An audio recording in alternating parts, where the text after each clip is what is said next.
You're listening to the Northern Hunter Podcast, home of all things hunting, fishing, and outdoors in Alaska.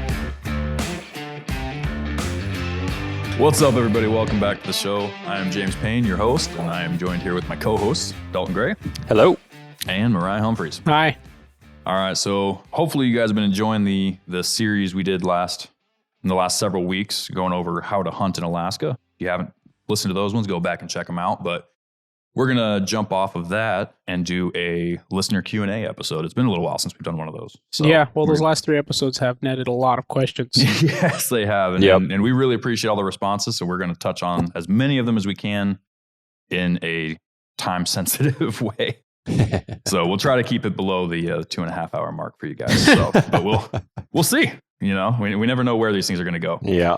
So, but before we dive into that, we have a couple things we want to talk about. And firstly, man, how do you guys feel about all this snow we're getting? Feels great. Love it. Yeah. Yeah. It's much better than 40 below. You know, do you mind if I go off on a quick tangent about Fairbanks these days? Go for it. When we were getting all the snow, what was it? Friday? Mm-hmm. Okay. Yeah. I pull up to an electrical place in town. I'm not going to give them a bad shout out, but I pull up to this place.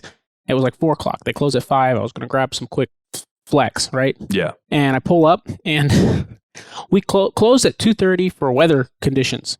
Oh. Okay. We got like, what, 5 inches of snow? Yeah. Is this still Fairbanks? So then to that point, I got kicked off of, I was doing some work on Eielson in one of the comm shacks, and we actually had one of the guys come in and say, hey, everybody's leaving, road conditions are too bad. And so we're all leaving at 2. And it's like, yeah, same thing. And I'm like, really? We went outside. It had stopped snowing. They'd already shoveled the walkway. Yeah, I know. And I saw an article in the Fairbanks News Miner. Mm-hmm. Fairbanks shoveling themselves out after snowstorm. We got like 10 inches. No, we didn't get not in even a day. Last year we had like what, 2 days? I think 16 inches. I think on Thursday we got a collective total in the hills of about 6 to 7 inches. Is what I measured. Mm-hmm. Well, I know we got quite a bit yesterday, and it's snowing like crazy out there today. So we'll see what the total ends up being for the week. But you know, it does seem like it's gotten kind of softer. We might have gotten a foot collectively this week. Well, maybe. And especially since, like you said, you know, it's better than negative 40. Yeah. You know, I've seen negative 65 here before.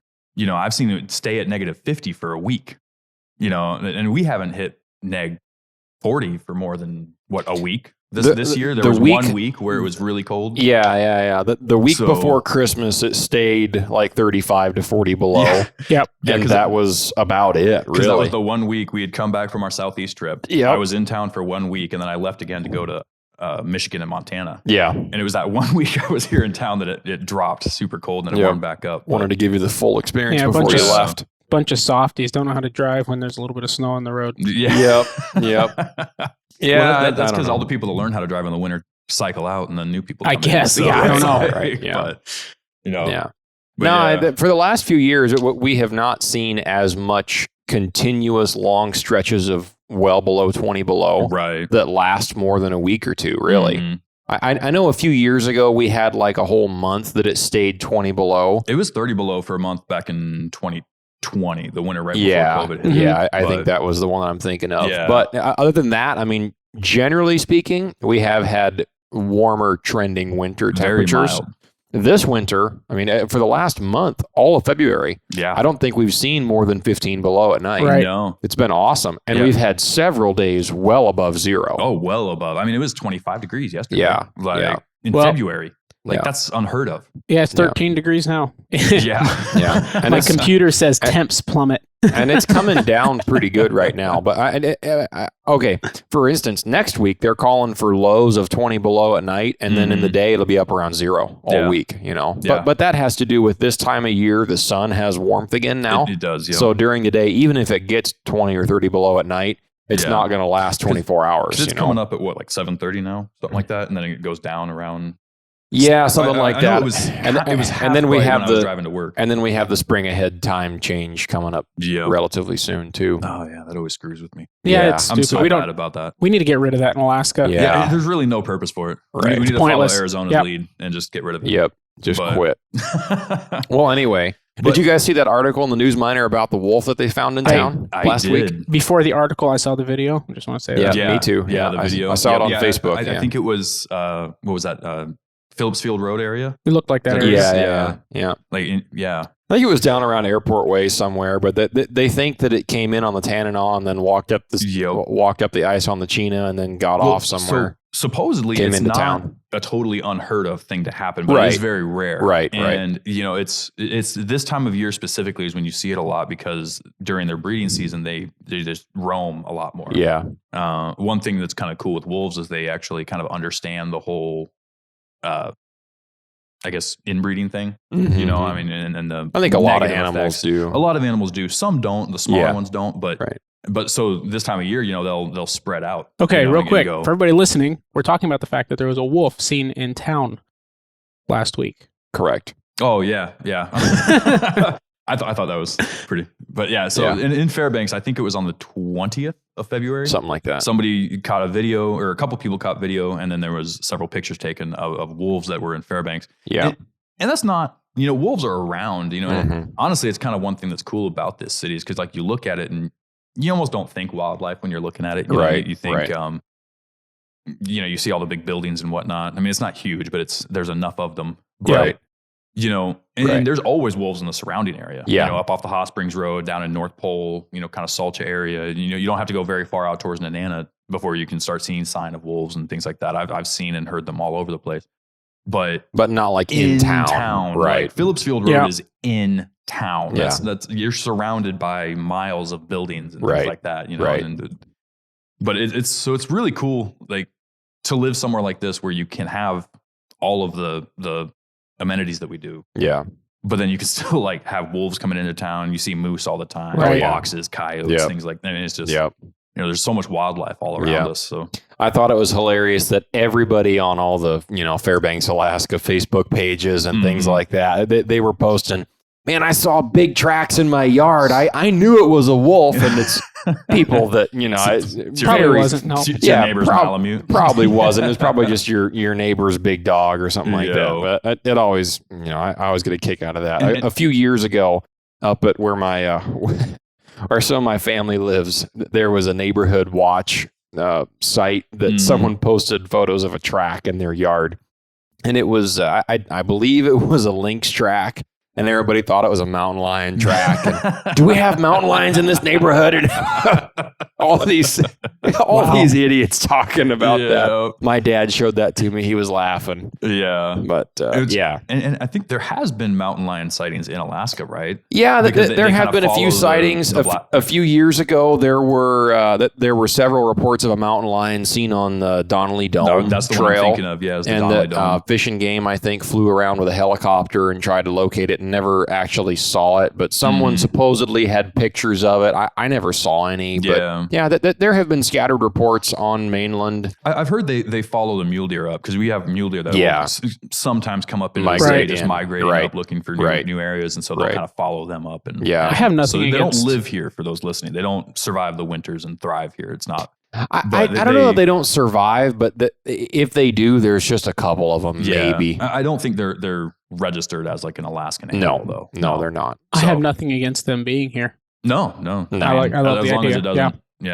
Yeah. They can wreak havoc on some populations. I mean, they're known to kill for sport, just kind of like wolves do. So, I mean, it might add a certain level of complication there. But but the competition between them and the wolves would be real. That's true. Yeah. I don't know. Killing each other. I don't know. Imagine not finding sure how that a would dead all go. wolf in the snow, torn up by a cat. I would love to find that. Actually, that'd be pretty cool. I know there have been several reports of mountain lions seen, but by pretty reputable people that have seen them on the Tote Cutoff Road. I would believe that all day long.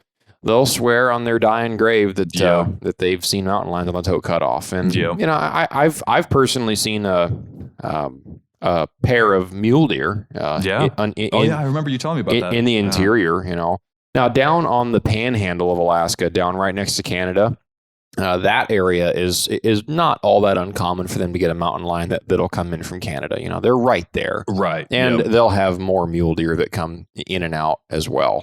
That's a lot more common down there. But we're talking about up in the central interior. Right. Yeah. That they come over in by Toke in that part of the state, and then they come inland from there. Yep. So, anyway, though. Yeah, it's always neat to see wildlife coming in around town. That wolf was kind of interesting. I to be honest, I didn't totally believe it at first. I didn't watch the whole video. Yeah. I saw the picture of it. I saw the little I forget what you call it. The just the first photo that comes up on the video as you're scrolling past it, and I just looked at it and I thought, it's probably just somebody's dog. That was my initial and response. I kept on scrolling, and then I saw it all over the place, and then Fish and Game posted about it, and I thought, okay, well maybe it was a wolf. So I went back and watched it. It does look like it was a wolf. It looks pretty legit. But as for all the people that thought they had wolves in their yard after that and went paranoid, you're probably fine. Yeah. I had a big dog that came through my yard last week that I saw, and it big Malamute type of breed of a dog, and big track. For the untrained eye, I guess you could mistake that. But and we'll go over. I'm sure we'll do an episode at some point about tracks and tracking and ways to figure out what you're looking at for not only just wolf versus domesticated dog, but also like you said, lynx, coyotes. What kind of bear track are you looking at? Things like we'll do an episode on that at some point. But I see, and where I live, I back up against a big bunch of acreage. It's empty, wild. And I've seen fox out my windows. Mm-hmm. And I get their tracks across my property pretty often. And one other thing is that with some of these breeds, especially when you start mixing some of these breeds, I was looking at, there were some pups that were advertised here in town that I was looking at. And our living situation, we can't get another dog yet. But dog puppies? Dog puppies, yeah. Okay. They were... not wolves? Not wolves, no. Man, I wish. I just gotta wrestle it every once in a while. Showed who's the boss. But that it was a German Shepherd and Malamute mix. Right. Oh, and when you look at those, if you Google those online, the color coding, I could definitely see with a dog that size mixed with the size of a Malamute and kind of the color pattern of a German Shepherd. Mm-hmm. I could see, some people mistaking that for a wolf. Just with the color pattern and everything like that. I mean, don't assume every big dog you see is a wolf. Right. Educate yourself. Like we've talked about in the last several episodes, look at wild animals as much as you can and learn to identify them. But if you do see one, and look at that poor lady in Montana that went out hunting and shot that Malamute that was released into the wild. That was a husky, but yeah. My goodness, man. Yeah. And just for the listeners' clarification, there was a whole scandal about this earlier on in the fall. I'm sure you've heard about it. Somebody in Montana. Yeah, it went viral. It was on mainstream media. There were, I guess, there was a lady that went out, and she was out, I think she was black bear hunting. And she had an encounter with what she thought was a wolf, and she shot it. She claims that it was acting aggressive, and so she shot it thinking it was defensive. Type of situation, and she skinned it out, and she posted a photo of it skinned out, laying in the bed of her truck. So cringy, and it was just so obvious that it was just a husky pet. And as it turns out, someone had driven well out of town and released several of these huskies. Yeah, well, which is a practice that people do in some remote areas, and it's not something that I approve of. It's not something, but I've known people to do this when they have a litter of puppies that they don't want or something like that. But she shot it and thought it was a wolf and was posting and bragging about it, and the internet just blew up. And then it turned out that it was a dog, and then there was an investigation. I don't think any charges were ever filed. People were pretty harsh towards her. Personally, I think you should have been able to tell it was a dog, but I wasn't there, so I did want to clarify real quick on that. Yeah. You said it wasn't somebody's pet. No. This was a pack of wild dogs, and she shot one of them. Yeah. No, but typically, And thinking it was a wolf, posted pictures. A wolf. Sorry. A wolf? Sorry. Anyway. Sorry. I'm just never going to let that go. Yeah, I know. You're not the only one. I hear about it. It's just a way to make us laugh. But I was going to say, personally, if there's a pack of wild dogs, this may be extremely controversial, but they might just need to be shot. They might end up interbreeding with some of the wild populations and messing up the genetics. And oftentimes do. Right. And so I don't think it was a bad thing that she shot it. I don't think I don't think she should have taken a picture about it and put it on the internet. It was a bad thing necessarily if it is a pack of wild dogs, and not somebody's pet. But the fact that she, was saying it was a wolf, is what people were diving into there. 100%. And I don't think that would happen around here. But I don't know. And I don't know what the rules are. It wouldn't be put on the internet. Right. I don't know what the rules are down there, but up here, like we were just talking about mountain lions coming up and mule deer and things like that you will occasionally see in Alaska. If it is not registered as an Alaskan game animal, there is no closed season for it. So if you do see a mule deer while you're out on a caribou hunt, don't think you can't shoot it. You can. If you see a mountain lion while you're out scouting, you can. If you get a shot at it, you could shoot it. You can, if you see a mule deer any time of year, anywhere in the state, you can shoot it. Well, so Fish and Game has a specific section of the regs now that talks about whitetails and blacktails and mule deer, and they want you to shoot all whitetails and mule deer invasive species. Yes, because they don't want them coming in and bringing any kind of a disease that'll end up in the caribou and moose population. Which is probably a valid cause for concern. I know there's been some underlying suspicions about them bringing up CWD. I don't think there's ever been a case of a moose or caribou that's gotten it. Not that I've heard of. That I can find. I know I looked that up when that first came out in the regs. I don't even know if they talked about CWD in the regs, but I know it's been kind of an underlying concern. Because that is a big deal. That is an issue in the lower 48 with the deer. I think elk can get it too. I think that's correct, but anyway, I don't know a whole lot about it, but I believe it's any part of the deer family is technically susceptible to that. So that would include elk and all the bigger ones. So the next thing I wanted to kind of hit on here on my list for kind of our subtopics and news for things is the Seiko 85 Kodiak. Great rifle. I think actually their entire bear series has been discontinued. Really? Yeah, I had looked at one. Alaska Ammo has an 85 Kodiak right now in 375 H&H. I was going to say, I was pretty sure I just saw one in town. Yes. It's been in the shop for quite a while, and I go into that store pretty regularly. I try to buy most of my stuff from there. But anyway, though, I had looked at it, and I had read some things about it that were a little bit concerning. So they obviously our listeners know I got a soft spot for the 375 and big bear guns. And no, you would never know. Anyway, I had looked at that 85 Kodiak as an option for a guide rifle, and Seiko has a proprietary style control feed type of action. Okay, it's a 3-lug action. It doesn't have a full-length claw extractor, but it does have a fixed blade ejector. And because it's a 3-lug action, okay, if you picture like a triangle, okay, there's a lug on the top and there's a lug on each corner on the diagonal bottom sides, okay. So you've got like a pyramid shape on the bolt, right?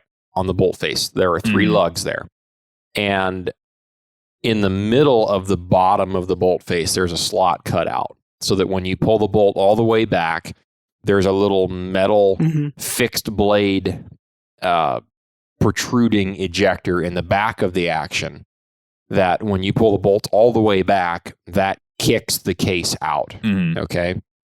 On like a Model 70 style action or on a Mauser 98 style clone action, that fixed blade ejector is more off to the left bottom side, so that when you pull that bolt all the way back, it kicks the case out to the right, okay, or to the left if it's a left-handed action. The Seiko action with that fixed blade ejector on the bottom causes that case to go more up and out. And if you have a scope mounted low on that rifle, then it can bounce that brass up, and then it'll hit the windage turret on your scope. And it can just fall right back into the action, which will cause a jam. And in a dangerous game situation, it's not good. That is a recipe for disaster because you don't want to have to clear a spent case if you're trying to get another round into a charging bear or even into a fleeing bear, right?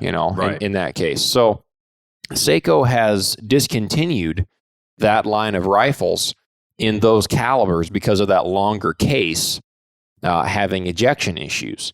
And so there's a site here that I found that just gives a short description of it in case I didn't quite get it. Another drawback to the Seiko 85 is the high ejection angle. With a 1-inch scope mounted in extra low rings, loaded cartridges would sometimes hit the windage turret upon ejection. It's not just loaded cartridges, it's unloaded brass as well. This caused them to fall back into the action. I tested this prior to firing the rifle, so I don't know if it would affect reliability in the field. Unfortunately, the solution was to rotate the optic 90 degrees to the left. However, this is possible only because of the symmetrical duplex reticle in my scope. Wait, so he's using his windage turret as his elevation? Or Correct. is his windage yes, as his elevation? His elevation as his windage? Correct. Which I have seen before. I've heard of it. It would only work in a duplex reticle. Right. Does it work? Probably, yeah. I think it probably works fine. I know for a while there, Seiko had an option of a deflector plate that would mount into your rings that was angled. Yeah. That would basically sit on the side of your scope so that when the brass did hit it, it would be deflected out instead of having a 90-degree round turret right there that would cause the brass to hit it and fall back in. And so he specified for extra low rings though, right? So if you're running like, let's say a larger scope with medium rings or something, then you might not run into this issue as much, per se. Here's the other thing, though. If you have a scope that requires medium or high rings, it's probably a bigger optic anyway. Right. With a 30-millimeter tube. Right. Which means that windage turret is going to stick out farther even then. That's true. So I have done quite a bit of research into this. I've seen it on multiple different forums that guys are having this issue, not with just low rings. That's what this guy specified, but it is a common problem with, across the spectrum of any scoped Seiko 85 in these calibers. Now, I do own a Seiko 85 fin light in 30-06. That's the gun that my wife shoots. Yep. And that one, I don't have any issues with it ejecting at all. I'm not sure if it's just those calibers, if it's just the longer cases that do that. If a shorter case just tends to flip out of the way easier. An OT6 is a standard length action case. I'm not saying that it could never happen, but it doesn't seem like that's a problem in those calibers. And they haven't discontinued any other calibers in that Seiko 85 series. The Seiko 85 Bear series was 338s, 375s. I don't know if they made anything bigger than that in the factory chamberings, but those longer Magnum long action cases are the ones that give you the problems, like in the 375 H&H. But I have been told that Seiko, or I think it was Beretta, because they're the distributor for the United States for Seiko and Tikka, that they put out a letter, and I couldn't find it for right now. I'm sure I could, but they released a letter addressing this and saying this is why we're discontinuing it. This is a real problem and a concern for what these guns are designed and advertised to do in their application for dangerous game hunting. So we are. They have said that they are going to come out with a fix. They're going to change either the optics mounting system, or they're going to change the action a little bit, and hopefully they will relocate that fixed blade ejector over to the left side more on a right-handed action so that it will kick that brass out and away like a Model 70 style control feed would, or a Ruger or a Mauser 98 clone action will. Did they give any kind of a timeline on when they're expecting? Not that I've heard. Okay. Not necessarily. It's just for right now. It's just for right now. Yes. And that those are very nice guns. That they have express iron sights on them. They shoulder really well. The Kodiak is a gray laminate wood stock. It's a really nice feeling gun. It cycles. They're gorgeous too. Yeah, it cycles well. It's a nice looking gun, but like we said, that's not a situation that you want to be in, knowing that your $2,500 375 may or may not throw the spent brass right back down into the action when you go to run the bolt. Yep. So it was just kind of an interesting gun news thing that I wanted to bring up. And so if you're looking for a 375, try to stick with a Model 70 or a Ruger, something like that. Yeah, the Rugers have done really well with that design. Yeah, so the Ruger is probably the most popular one right now because the Winchesters They are still making them in 375, but right now they only offer 2 models in the 375 H&H. And it's the Alaskan and the African. And they're both woodstock blue barrel guns. And, they both do have iron sights, and they're good guns. But if you're going to use one for Alaska and you're going to be in the saltwater conditions, right, you need to get it Cerakoted or nitrided and then put a different stock on it, because that wood is eventually going to swell and crack. Well, and that's actually what guided my purchase of the Ruger Alaskan. Yeah. Is your experience having the Ruger guide gun. Yes. Your first year going down there, and you're having an experience with accuracy issues as that laminate stock. That's right. It's better for wet conditions than a traditional wood stock would be, but it's not impervious to weather. Correct. It will still absorb some moisture. It will still swell a little bit, and contract a little bit. Yes. And so the Ruger Alaskan, the one I got, comes with a Hogue overmold stock on it. Yeah. And it's stainless steel. Yeah. And so I've debated on getting it Cerakoted. I know it is stainless, but stainless is still a little susceptible to saltwater damage. Yes. So I've debated on getting it Cerakoted just to add an extra layer of protection there. Yeah. But to that note, just to give a little bit of backstory to what you just referred to, my first year that I went down to the coast to guide spring bears, like you mentioned, I had the Ruger guide gun, which I had used in the interior a bunch, and it worked great, and it didn't have any issues up here. Yeah. But I did notice that every once in a while I'd have some accuracy issues with it. And I never quite pinned that down. Okay. So when I took it down there, I took it apart at one point to clean it, and then I put the stock back on it. And I didn't get the forward angled action screw torqued back down as tight as I possibly could. And the torque spec for that angled action screw in the front of the floor plate is 90 inch-pounds, which is essentially insane. That is essentially as hard as you can possibly torque it by hand with a hand driver. Yeah. And once I did that, my grooves went right back down to 1 inch. But when it was not quite tight, if it was 50 pounds or something like that, and it wasn't quite snugged all the way in there, I was getting 2-3 inch groups, and they would kind of wander all over the place. And I could not figure it out. So anyway, I came home from that spring and immediately ordered a Hogue stock, and it's aluminum bedded, and it completely fixed it. I can get it tight. What I think was happening was as I was torquing on that forward action screw, that wood stock was not bedded at all. Right. So it was just compressing that wood, and it would eventually just back it out. And so with that pillar bed in the Hogue stock, that fixed that issue. Pillar bedding makes a huge difference. Yeah, it does. Yeah. It does. So, and they offer the full aluminum block bedding too, if you want to go that route. But I'd have to look and see if the Alaskan has any of that. I haven't seen if they come bedded or not. Well, the Hogue stocks are either pillar bedded or full block bedded. I was pretty sure it was pillar, but I'm just not 100% sure. Yeah, I'm pretty sure it's aluminum pillar bedding.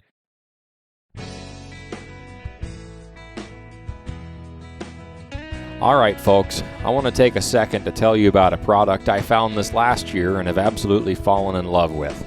It's the Stealthy Hunter rifle cover. I used one on a recent black-tailed deer hunt in southeast Alaska, and it did a great job of keeping the saltwater and debris out of the action and also protecting the scope on my rifle from getting knocked around and damaged.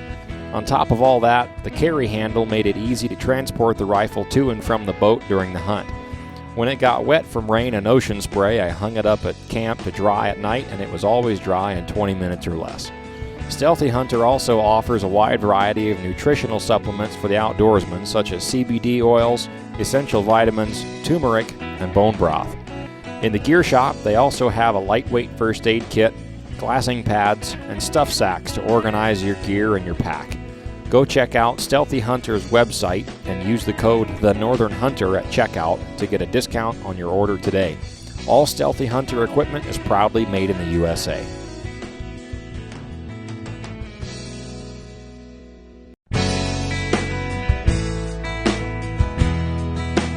Everybody knows that one of the most important pieces of a hunter's kit is their knife. Whether you're looking for a fleshing blade, a skinning blade, or just a quality, multi-purpose knife for the backcountry, Yukon River Knives has what you need. They offer blades such as the Hunter, Small Game, and the Sendero Bush Knife. Yukon River Knives is based in Texas and has a unique mission goal in that a percentage of all knife sales go to support a missionary in Alaska. Now, Dalton, you've experienced with these knives in the field. Talk to us about that. As a matter of fact, I have used a few of their knives and watched my good friend Remy use them for years with great results. They have a micarta handle that doesn't get slippery when it gets wet, and they have phenomenal edge retention for long skinning jobs. Go check out our web link on thenorthernhunter.com, and that'll take you directly to Yukon River Knives website to see their full selection and order your knives for your next hunt with the discount code TheNorthernHunter at checkout. And remember, nothing replaces a quality hunting knife.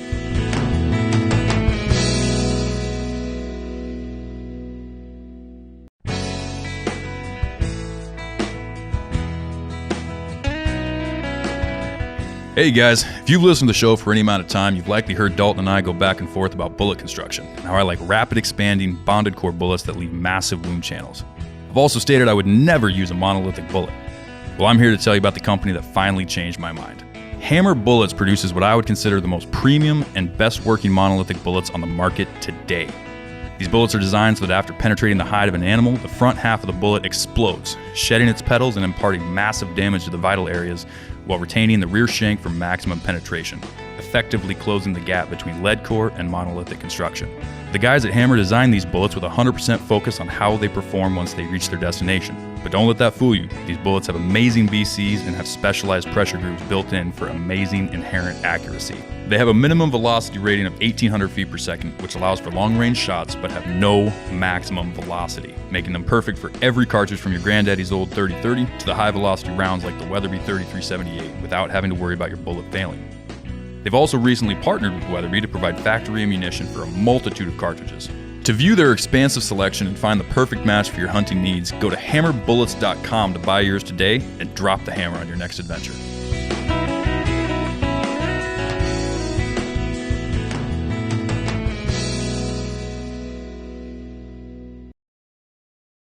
Before we dive into the main topic here, I wanted to address some housekeeping that we have from the last episode. Mm-hmm. For anybody that was listening to that in the last little bit there, I had a little bit of, diarrhea of the mouth and spurted out some regs that I had heard through the grapevine and, gone, just kind of taken them for truth, never looked into them a little bit more. And so we're going to dive into those a little bit because we now have the answers. Mm-hmm. So the first two, I'm going to separate them into two groups. Okay. Because there's two that are honestly kind of ridiculous. Mm-hmm. And, I had heard them around campfires and tables and things like that during conversation and just always, they didn't affect the way that I hunt. I just kind of heard them. I was like, I did ask the question why one time and I got kind of a weird answer, but then I just kind of was like, oh, well, that's interesting and moved on with my life, mm-hmm. and I never looked into it farther. So I am glad that this came up because one, I now know, mm-hmm. but the other thing that I wanted to point out to our listeners is that, we had a very long series of regs. Yeah. I think if you put all the episodes together, we talked about the regs book for 7 hours or something like that. Probably 6 or 7 hours. Yeah. And for the most part, we were looking directly at the regs book and giving you things. Right. Now, that is a pretty reliable resource for, knowing what you're talking about, because obviously you're looking right at where it says it in the book. Right. But if you are just chit-chatting with your buddy and something comes up that it sounds questionable, even if it's on the right side of the law. Yeah. Technically speaking, I was wrong in what I said, but I was on the right side of the law. Yeah. But I was, they're restrictive to people that might want to hunt in this way. And so do your own research, do your due diligence, look mm-hmm. into these things. If somebody says something that just sounds off the wall, don't just take it for truth and assume it's true. Right. The regs are very specific. We said that several times in the last few episodes, and they will tell you what you can do or not. And you can call. That's what we did. Yes. We ended up calling and talking to somebody there just in case there were some things that were hidden. And, we'll go over the 3 things right now, which was I had stated you can't hunt with a 50 BMG in Alaska. That was the one that I'd been told specifically was the BMG. That is not true at all. Mm-hmm. And the reason I'd been given for that is that there were no suitable bullets for hunting in the 50 BMG, which is also not true. I looked into it because I shot a 50 BMG in the military a couple times, but I'd never looked at one for hunting. So Barnes makes a TSX for the 50 BMG. Yeah. There's all kinds of hunting bullets you can get in the 50 BMG. Yeah. So if you want to, you absolutely can. The state of Alaska has no cartridge specific restrictions at the moment. So except for center fire for big game. Right. Yeah, that's what I was going to lead into. It's not cartridge specific. It's primer specific. Right. So you have to have a center fire cartridge if you're pursuing big game. You can use rim fires for things like trapping. If you're going predator hunting, you can use a 22 Magnum or a 17 WSM. But you cannot use a. Is a 17 WSM rim fire or center fire? It's a rim fire. It is. Okay. Okay. So the next step up from that, I believe, is the 17 Hornet, which is a center fire. Okay. Yeah. So that's where I was confused. Okay. Yep. Okay. Yeah. So you can use rim fires for predator trapping. If you're just trying to put something down that's caught in a foothold, you can do that. But for big game, you do have to use a center fire cartridge. Beyond that, there's no regulations as far as which cartridge you use. It's completely up to the user. The other thing that I stated in this one actually is probably equally as funny, but is that you can't hunt with a 20-pound gun. There's some kind of a weight limit. Right. And again, I always thought that one was weird, and I didn't understand why. And somebody had told me at one point that the reason was that, because the guns that are that heavy are typically like machine gun, big, machine gun type of things. But it is, again, it's don't take those things for truth, for solid fact when it's just somebody talking. Verify those things, because there is no restriction on gun weight. If you, I don't know a single person that would want to carry a 20-pound gun in the woods, but if you just want to add a level of difficulty to your hunt and do that, feel free.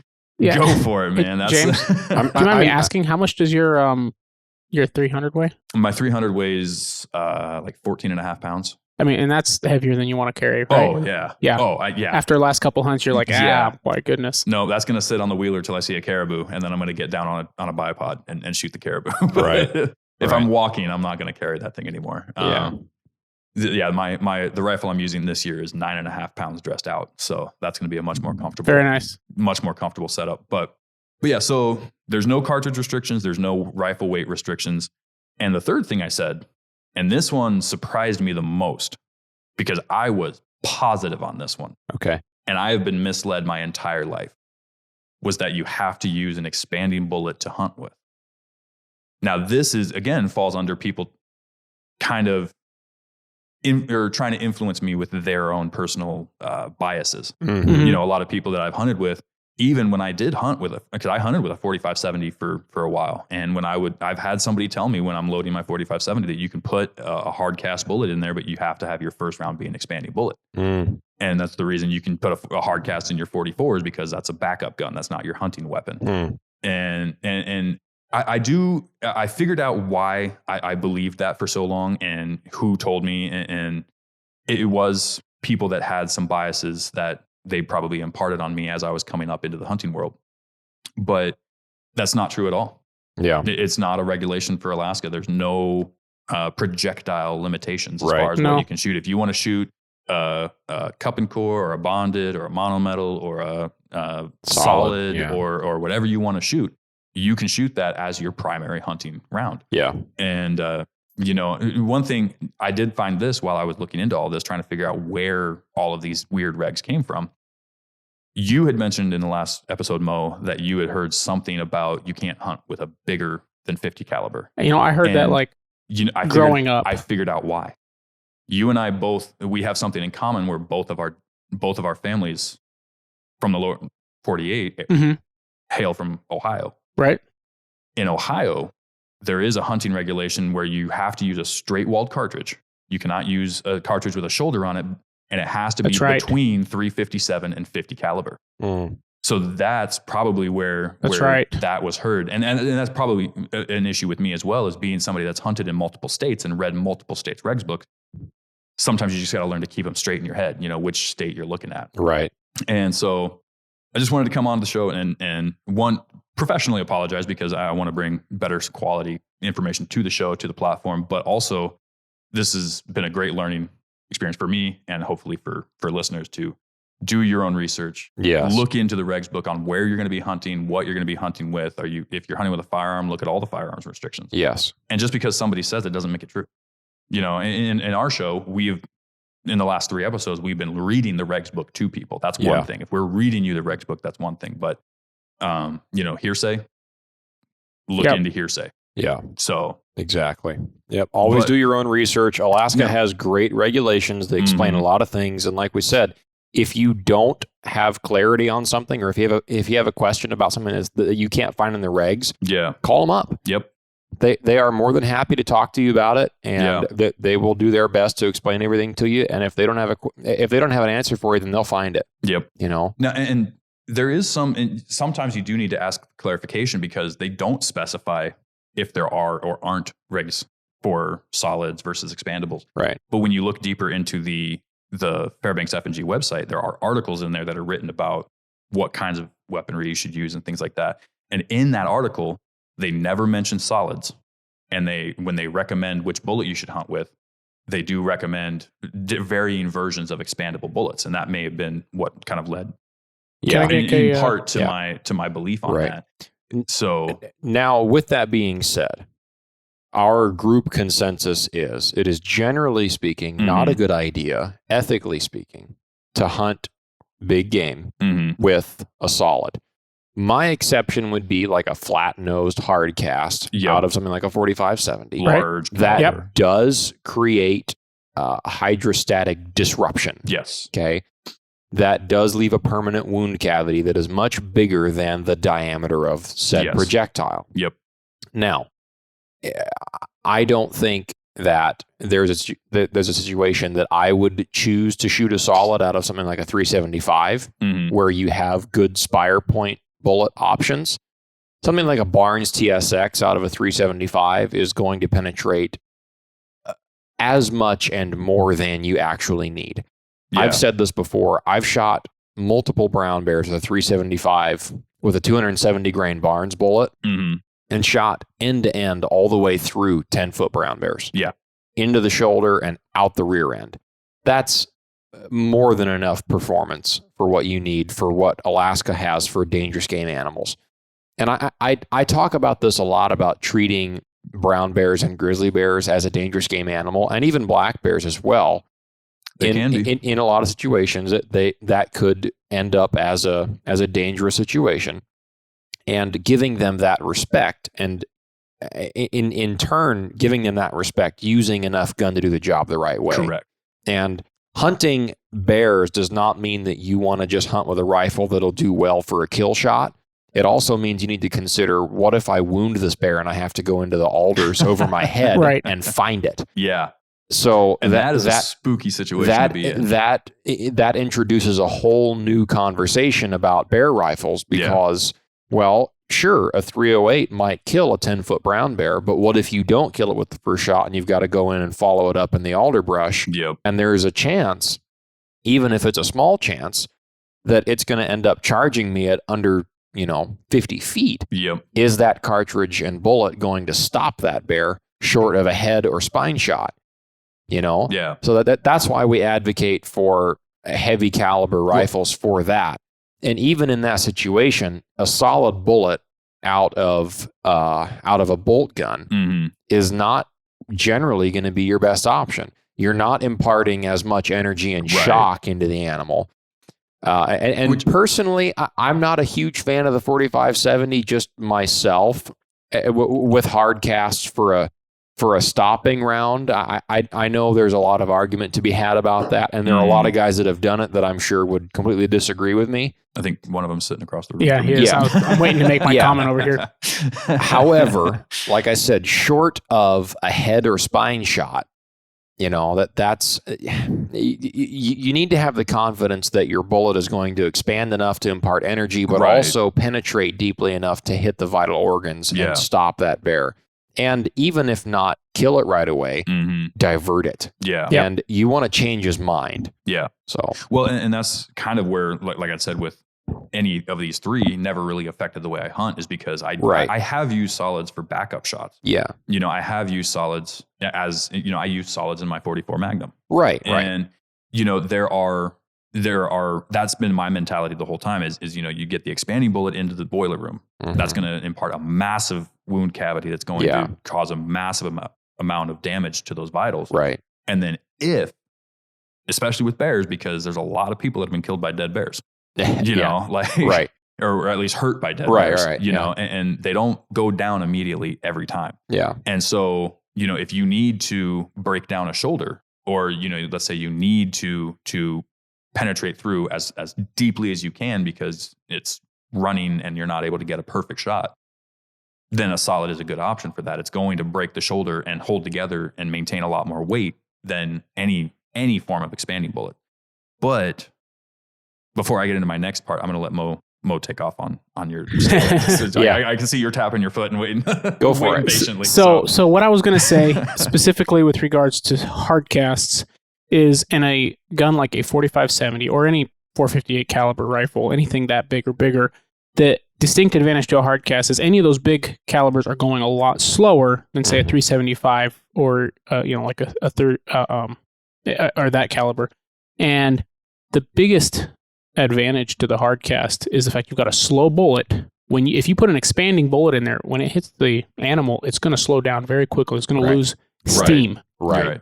And so, you massive expansion that doesn't go very far. Right. Yes. So if you take the frontal diameter of a hard cast in a 45-70 that's going to hold together and plow all the way through that animal, you're going to have a very similar wound channel, maybe not as much hydrostatic shock as, say, a 375 expanding, like with the TSX. Right. And again, I just want to go on the record. I'm not discrediting 45-70s with hard cast as a stopping round, but it is my personal preference to shoot a Barnes type bullet out of a 375 that does expand, but also has, and this is the key here, extremely high weight retention that will expand, but also retain momentum and carry through that animal. Now, the thing about a 45 caliber bullet, of over 400 grains with a flat nose hard cast, you're already shooting a bullet that's almost a half inch. Okay. Right. You're already blowing a half inch hole permanent wound cavity through it. And there is, like I said, that there is hydrostatic disruption with that flat nose. It causes that material to go out around it as it plows through it. And that big flat front on it does cause a larger than 0.45 wound cavity. Yeah. But again, it is all preference. And I want to go on the record officially with one thing real quick too, which is like you had just said, a flat nose hard cast bullet will cause disruption. Yes. It will cause a wound channel. It will, it is pushing its way through that animal with the force of the velocity and the energy that it's hitting that animal with. And also momentum from that high weight. And momentum from the weight, yes. Yeah. And so that brings that into a hunting tier kind of bullet. Mm-hmm. Now, with the fact that there are no projectile limitations here, I need to come on the record with something.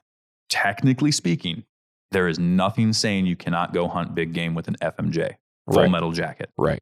Which is a spire point round. Right. Now, with no hollow point. The military guys listening, know exactly what I'm talking about. For the people other than that, that might not know, it's still a lead core bullet. It looks almost identical to any other bullet you may have seen, but when you look at the tip of it, there's no little red plastic cap. There's no hole, which would indicate your hollow point. That's the point of the hollow point. It just rolls over the top, and it is completely encased in that jacket. And so what happens in that instance is when you hit an animal with something like that, with specifically a spire point solid, rather than having that flat face that just pushes its way through that animal, like you said, it's already almost a half inch wide when it hits, and you're just forcing that material or that flesh out of the way. A spire point is just going to cut.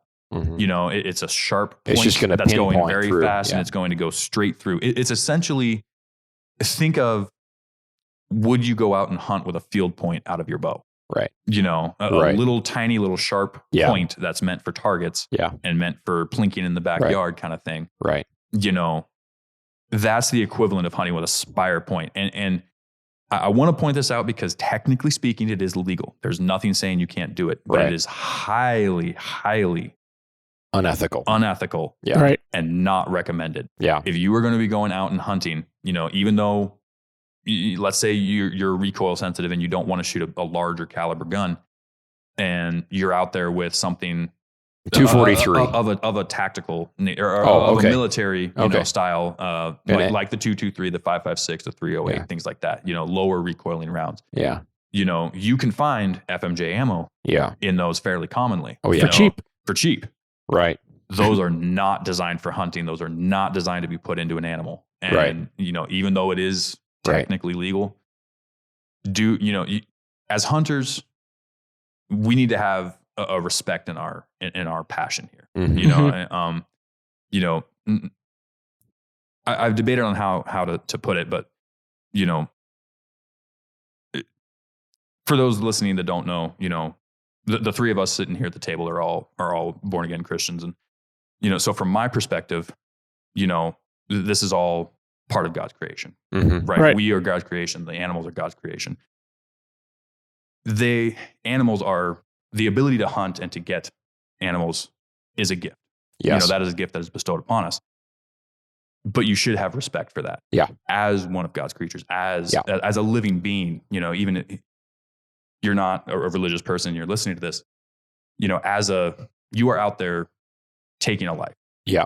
And we're not, obviously we are all okay with that, but you do have to have respect for the animal. We're not bears. We're not wolves. We have the ability to do it. And not even just from that perspective, from an ethical perspective, but also from a hunter's perspective of, I don't know the word I'm looking for, but, practicality.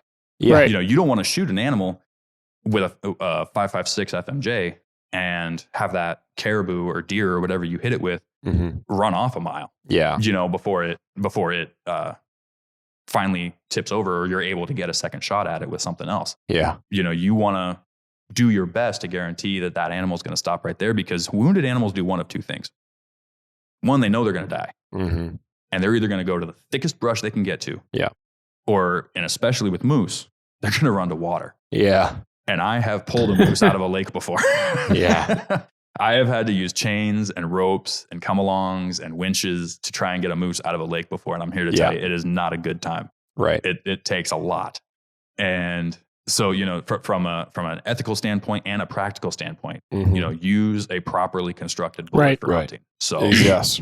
But I don't think there's much to add to that. I think we pretty much covered it. Hunting with a full metal jacket. Now that there are people, I will say this. I did think about this as you were going.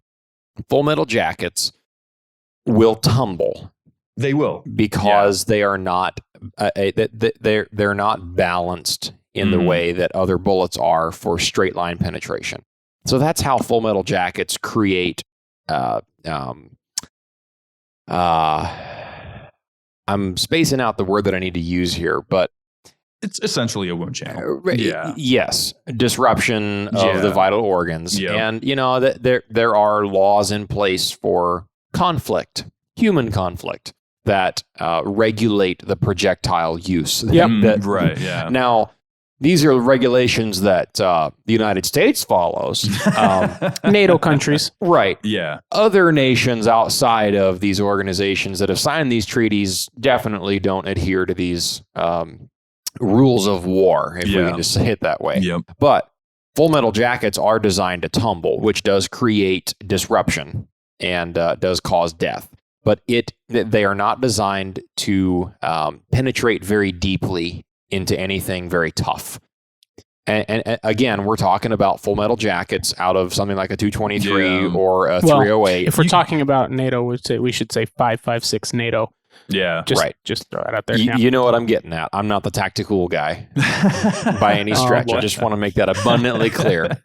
However, in a hunting situation, you cannot guarantee that bullet, even if it does tumble, even if you're counting on that as your disruption method to kill an animal, you can't guarantee what it's going to do. It's going to be erratic for the same reason that we don't hunt with match bullets. And I know we're getting into our next thing here, but I just wanted to say that full metal jackets out of a spire point full metal jacket type of round is not a good hunting bullet by any stretch of the imagination. It's just not. And, we usually encourage people to email us about questions and things that they have to say about it. Don't email us and tell us that you use full metal jackets and they work. Yeah. We're not going to talk about it. None of us here support that. It's one of those things where, one of the great things about learning, and especially in something like the hunting world, is you never stop learning. You are always picking up a trick that maybe you didn't know last season, or you're learning something about ballistics that maybe you didn't know last season. You're adjusting your setup, but there's certain things you just know, and you're never going to come back and say, you know what, guys, I was wrong. And hunting with an FMJ is one of those things. And honestly, for me, hunting with match grade bullets is one of those things too. I will never come on the show and say, I recommend. Now, I'm not saying people don't do it, and I'm not saying people aren't successful doing it. I'm saying I do not recommend it. Right. Before we get off this train here and head on to our next thing, there is one more thing I was going to mention. There are solids. If you decide that you want to try to shoot a solid out of a large bore caliber, there are solids that are made with concave noses that also create very good displacement characteristics. And there are people that, especially in the Africa dangerous game world, they would shoot those even as their first round on like a Cape Buffalo or something or something of that caliber of animal, because they feel like they get enough disruption from that concave nose solid that won't lose any weight. It'll penetrate in a straight line, and it's basically like a not a hollow point, but there's a concave cup in the front of the solid. So what it does is, it's a much wide. Imagine a hollow point for those listening, but like the width of the bullet. Right. It's not a little hole at the end of it. Right. And what that does is that just improves or increases the surface area of that face. Yes, and so as blood and tissue hits that concave, it forces it back out in every direction, and it causes that displacement. Right. And so that's why those work. Another version of that is actually what I shoot for my bear protection, which is the Lehigh Defense Extreme Penetrators. Yes. If anybody has looked at those, they kind of look like somebody cut off the top of a Phillips head screwdriver and shoved it into a cartridge. Yes. And it's a different method, but it's the same method in that cross on the very front gives it a very small initial surface, so it penetrates into the animal easier because it's not necessarily pushing full frontal diameter, half inch wide. Right. But it very quickly, it's not a spire point. It very quickly reaches that full width, and they have 4 individual grooves cut into the sides of the front. And what happens is, as that bullet is spinning, those grooves are grabbing onto flesh and intestine and whatever's in there, and bone and everything, and just ripping it. And it causes like a vacuum effect almost. And I have seen tests done with that style bullet, and I trust them. Yeah. They create a massive wound cavity. I didn't understand it to be that it was the twist so much. I know there's been a lot of studies about that in particularly, and I don't know enough about it to speak on it. If that's true, then that's great as well. But as I understood it, those grooves acted as the same way as I explained the concave solid. Okay.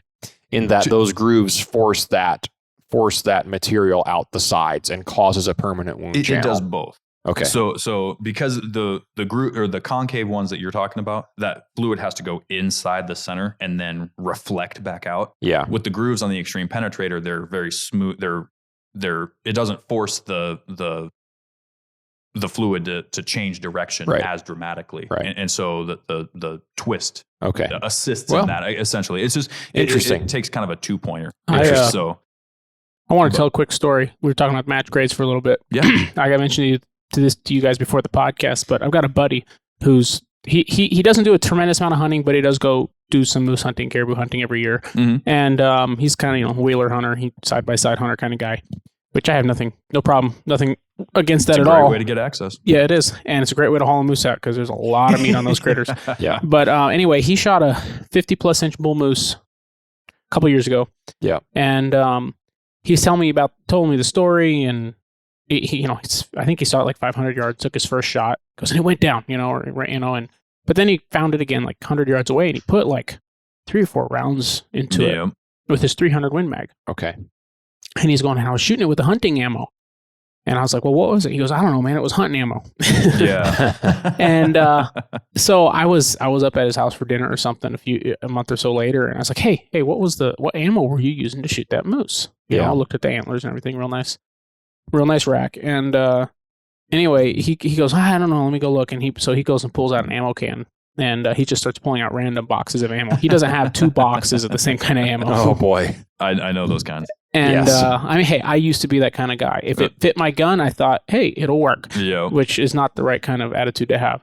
But anyway, he's pulling boxes out. Oh, it was this. He goes, it says it's a hunting ammo, but it was a Berger match grade bullet. VLD hunting. Yeah. I believe that's what it was. Yeah. Yeah. And you know, he had some other stuff that was a bit better, quite a bit better than that. It still wasn't ideal, but I pointed at a different box. I don't remember what it was. I said, all right, take that. Use that if you're hunting moose, you know, big game.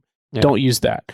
And you know, I could have spent forever trying to explain to him all this stuff. He wouldn't have cared. Okay. Yeah. But I can point to a box and say, what happened with your big bull shouldn't happen with that bullet. Right. Yeah. Mm-hmm. And he's going to take it because, well, he's had a bad experience. Yeah. But he shot it with a match grade bullet. And that, you know, you shoot a bull moose at 500 yards with a match grade bullet, that bullet's just going to fall apart. Yeah. Well, and at any distance. Yeah. So the design of a match grade bullet is they're set up to have higher BCs, typically speaking, than any hunting bullet you're going to find.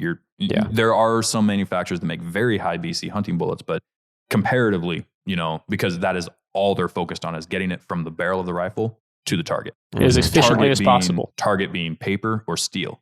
Now, part of what the design is for match grade bullets is that to preserve your steel, they're actually designed to be somewhat frangible. And so when they hit the steel, they just kind of shatter, you know? And so it's that way you're not hitting it with an extreme penetrating round and ruining your steel targets faster. So when you hit bone, you know, what's it going to do? You know, the exact same thing. It's going to do what it's designed to do, which is to fall apart. And, you know, there are a lot of people that use match grade bullets for hunting. And, you know, there are people that are successful with it. You know, nobody's, you know, it's one of those things, you know, you had pointed out that I think it was Daniel Boone you used as a reference, as an example, you know, killed a ton of animals with nothing but a lead ball that, you know, flattened when it hit the target. Yeah. And, you know, and so these things do work, but the thing is you're gambling. You're technically speaking, I can almost say that you're hoping the bullet fails its intended purpose to meet the purpose you want it to do. Well, you know, and Daniel Boone was shooting black bear and whitetail at very close ranges too. Yeah. Even if he was at a farther range, it's black bear and whitetail. Both animals that go down pretty easy, and he's shooting them with a 500-600 grain projectile, right? Like massive.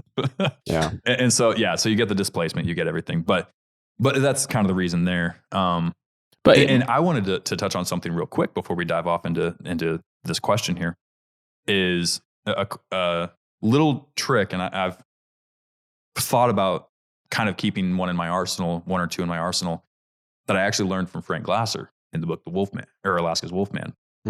And he had several situations where he had, you know, he shot dangerous game critters all the time, and you know, he would hunt wolves and sell the hides and things like that.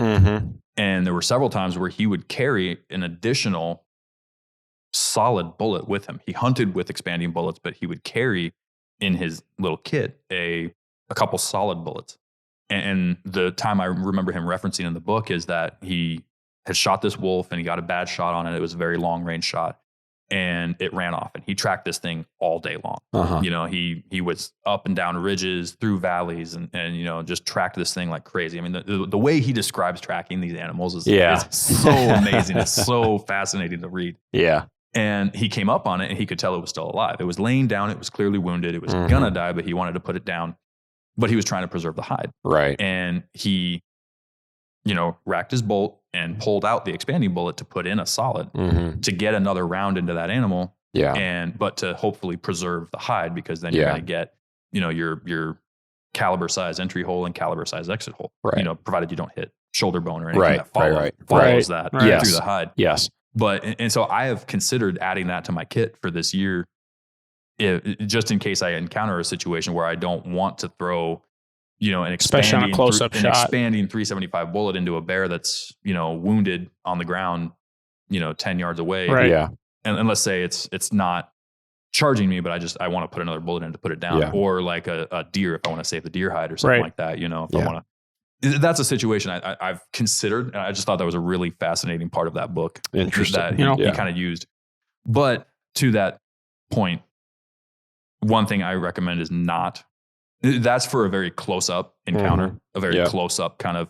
Yes. You just want to put this animal down that's 10 yards away, 20 yards away, maybe. And But I know people that will bring different types of ammo, kind of like you were just talking with your buddy. They just have a conglomeration of boxes. Oh, it says 300 Win Mag, so it must hunting. Work. Yeah. And you know, I've even seen it where they have 3 different types of bullets in the sleeves on their buttstocks. And if one doesn't work, the next one should. Right. Well, if I run out of these, I'll just use these.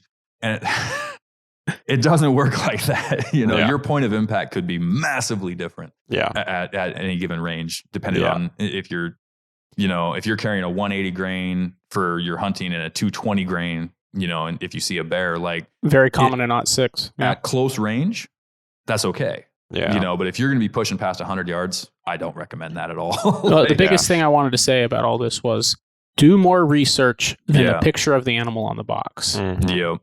I don't care what the animal is that's pictured on the box. Yeah. You know, if it's buffalo boar, well, you kind of know what it's for at that point. It's for close defense. That's what those are designed for the most part. For solids, yeah. But, But buffalo boar does chamber a lot of Barnes ammo. They make a lot of ammo, actually. I was surprised. If you go to their website, they have quite a wide selection. Yeah. From with the selection we have available in Fairbanks. Yeah. it does typically tend to be big bore defense style. Yeah. But basically my point is don't go off of the fact that the box says hunting caliber on it. You know, don't go buy a box of Hornady interlocks that has a picture of a deer and think, oh, these will work great for caribou.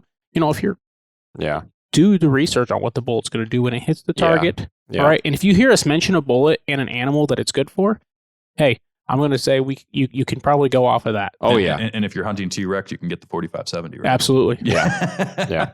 What this all comes down to is ethics. And like James said, we have a responsibility as hunters to do the absolute best job we can to ensure a quick, clean kill 100% on whatever we're shooting. Yep.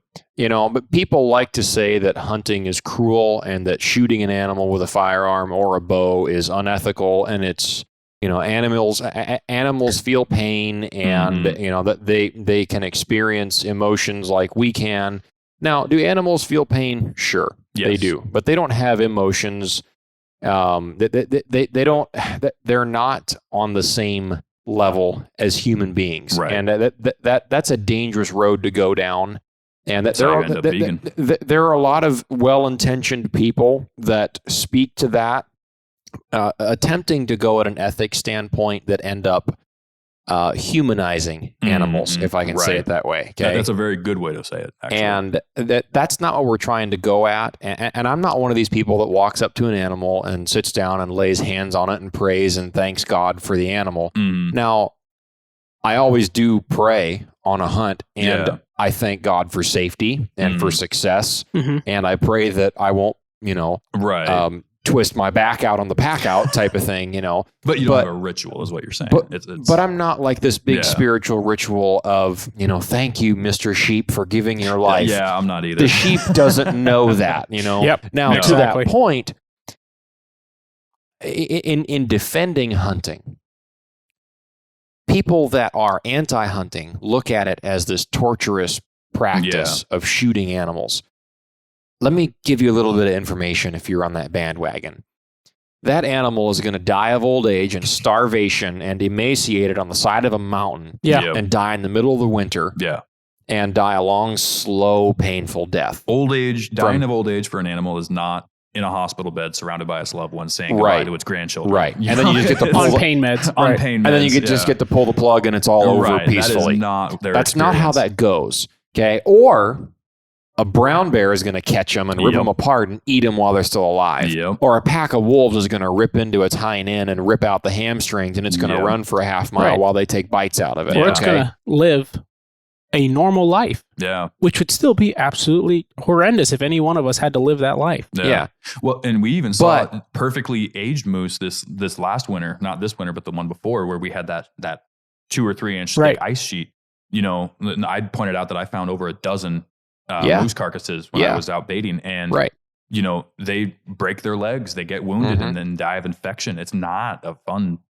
Animals don't die a nice, peaceful death in the wild. No. However, when you shoot them with the right gun and the right bullet, that is about the most ethical way of putting an animal down Yes, as opposed to their natural options without hunters. Okay. Yeah.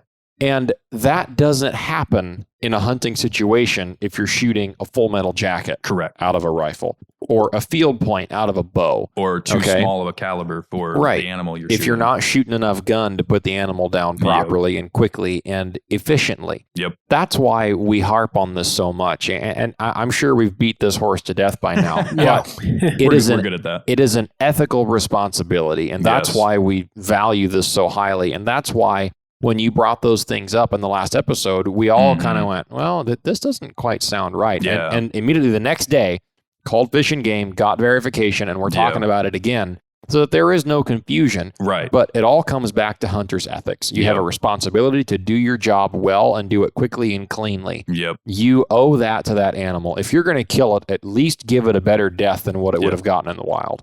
And if you are going to be wrong on the regs, be wrong in excess of the regs. Right. You know? Right. Put more limitations on yourself. Right. Don't, just because you can doesn't mean you should. Right. Kind of thing. So, but I think this is a great discussion to lead into our first listener question. Yeah. Yes. For the moment you've all been waiting for. We're finally arrived at the main topic of this show. And we have a bunch of listener emails that we have on our list. I'm sure we are absolutely not going to get to all of them today, but we can start on the list. So absolutely.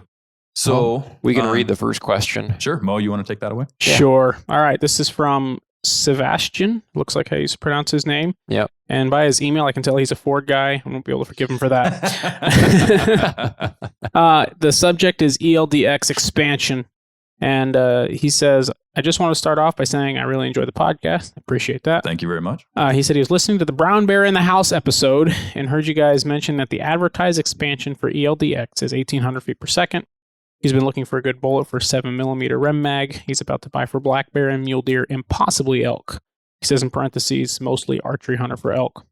He says, while looking for the ELDX on Hornady's site, I saw they recommended that bullet down to 1,600 feet per second. I'd be interested in hearing factory bullet recommendations for all around deer, elk, black bear, something tough with a good BC for extended range capabilities past 500 yards. I'm looking for one bullet to do it all.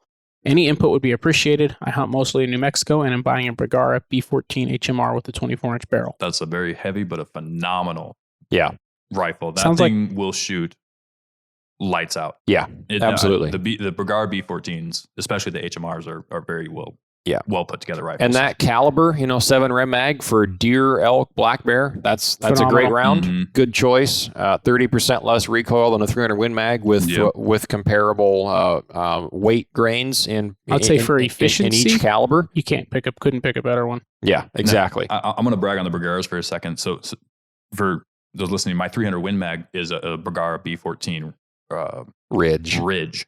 And I'm a hand loader, so I reload all my own ammo. But that is I tell a lot of people that's the hardest rifle I've ever had to develop a load for because everything shot sub-MOA. I would have different, up to 2 grains different of powder in different grouping charts. And you almost couldn't tell the difference. They just shoot trying to figure out which is the best one. Well, so that's just it. Just normally, pick the fast one then. Normally you can look at it and be like, oh well, this one grouped 4 inches. Oh, this one, there's a 3/4 inch group. That's the one I'm going with. And it's really easy. But with the Bergaras, man, just everything shot sub MOA. Right, that's good. Yeah. So caliber selection, you're on the right track. Yep. I would like to say, he says, something tough with a good BC for extended range capabilities past 500 yards. Well, you're going to get 2 different options here, because if you want something tough, that's not an ELDX. But if you want something good past 500, that is an ELDX. Yeah.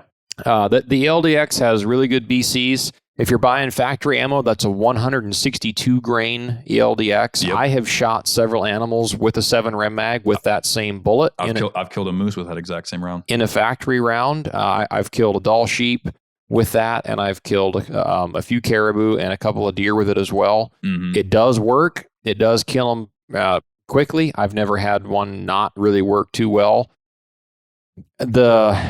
I would say the big downfall about the ELDX in that particular combination, because that's what I have the most experience with the ELDX, is that when you're up close, that bullet muzzle velocity is 3,000 feet per second. And when you're up close, you're going to get quite a bit of weight loss on that bullet. Okay. I've recovered a couple out of caribou, and I weigh them at about 45% weight retention. Yep. Okay. That's not great. Now, it did kill it, and it did, great wound channel. It put it down immediately. I actually just posted a reel on Instagram of me shooting that exact caribou that I'm talking about with a 7 mag with a 162 ELDX. That was a 180-yard shot. That's on the little video there, and it sacked. You can see it go down in the video. But when I started walking up to it, it stumbled back up to its feet, and I had to shoot it again. Yeah. The first bullet went a little bit high behind the shoulder, and I think it kind of shocked the spine a little bit. Still hit high lungs. Passed all the way through it. Monstrous hole on the offside. Yep. And then the second round, it kind of stumbled up, and I shot it from probably 80 yards away as I was walking up to it. And that one, it was kind of facing away and just kind of standing there. And again, like we just talked about with ethics, if an animal is still moving and you've already shot it, then you shoot it until it goes down. Yeah. That's your responsibility. So I shot it again. The only angle I had at that time was a quartering away shot. And the bullet entered in behind the ribs, and it angled up into the front shoulder. Yeah. And I found that bullet up on the outside of the hide, not the outside of the hide, just inside the hide on the offside of that offside shoulder. Yep. On a caribou. And, it had to go through the stomach. And stomach content is the ultimate stopper of bullets as far as the vital area of an animal. If you have to shoot a hard quartering away shot, that's where you want a bullet that has really high weight retention characteristics. Because it's going to retain enough weight to retain its momentum to then get through to the vital organs past it on a quartering shot.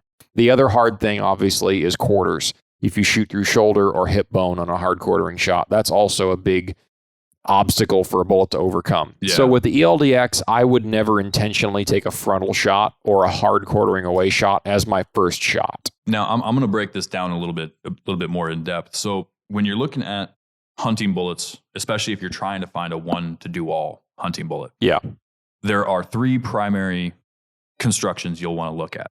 And biases aside, opinions aside for the moment, the 3 that you're going to look at are monometal bullets. That is a solid metal constructed bullet. It is one metal. So it is. Now clarify what you mean by solid.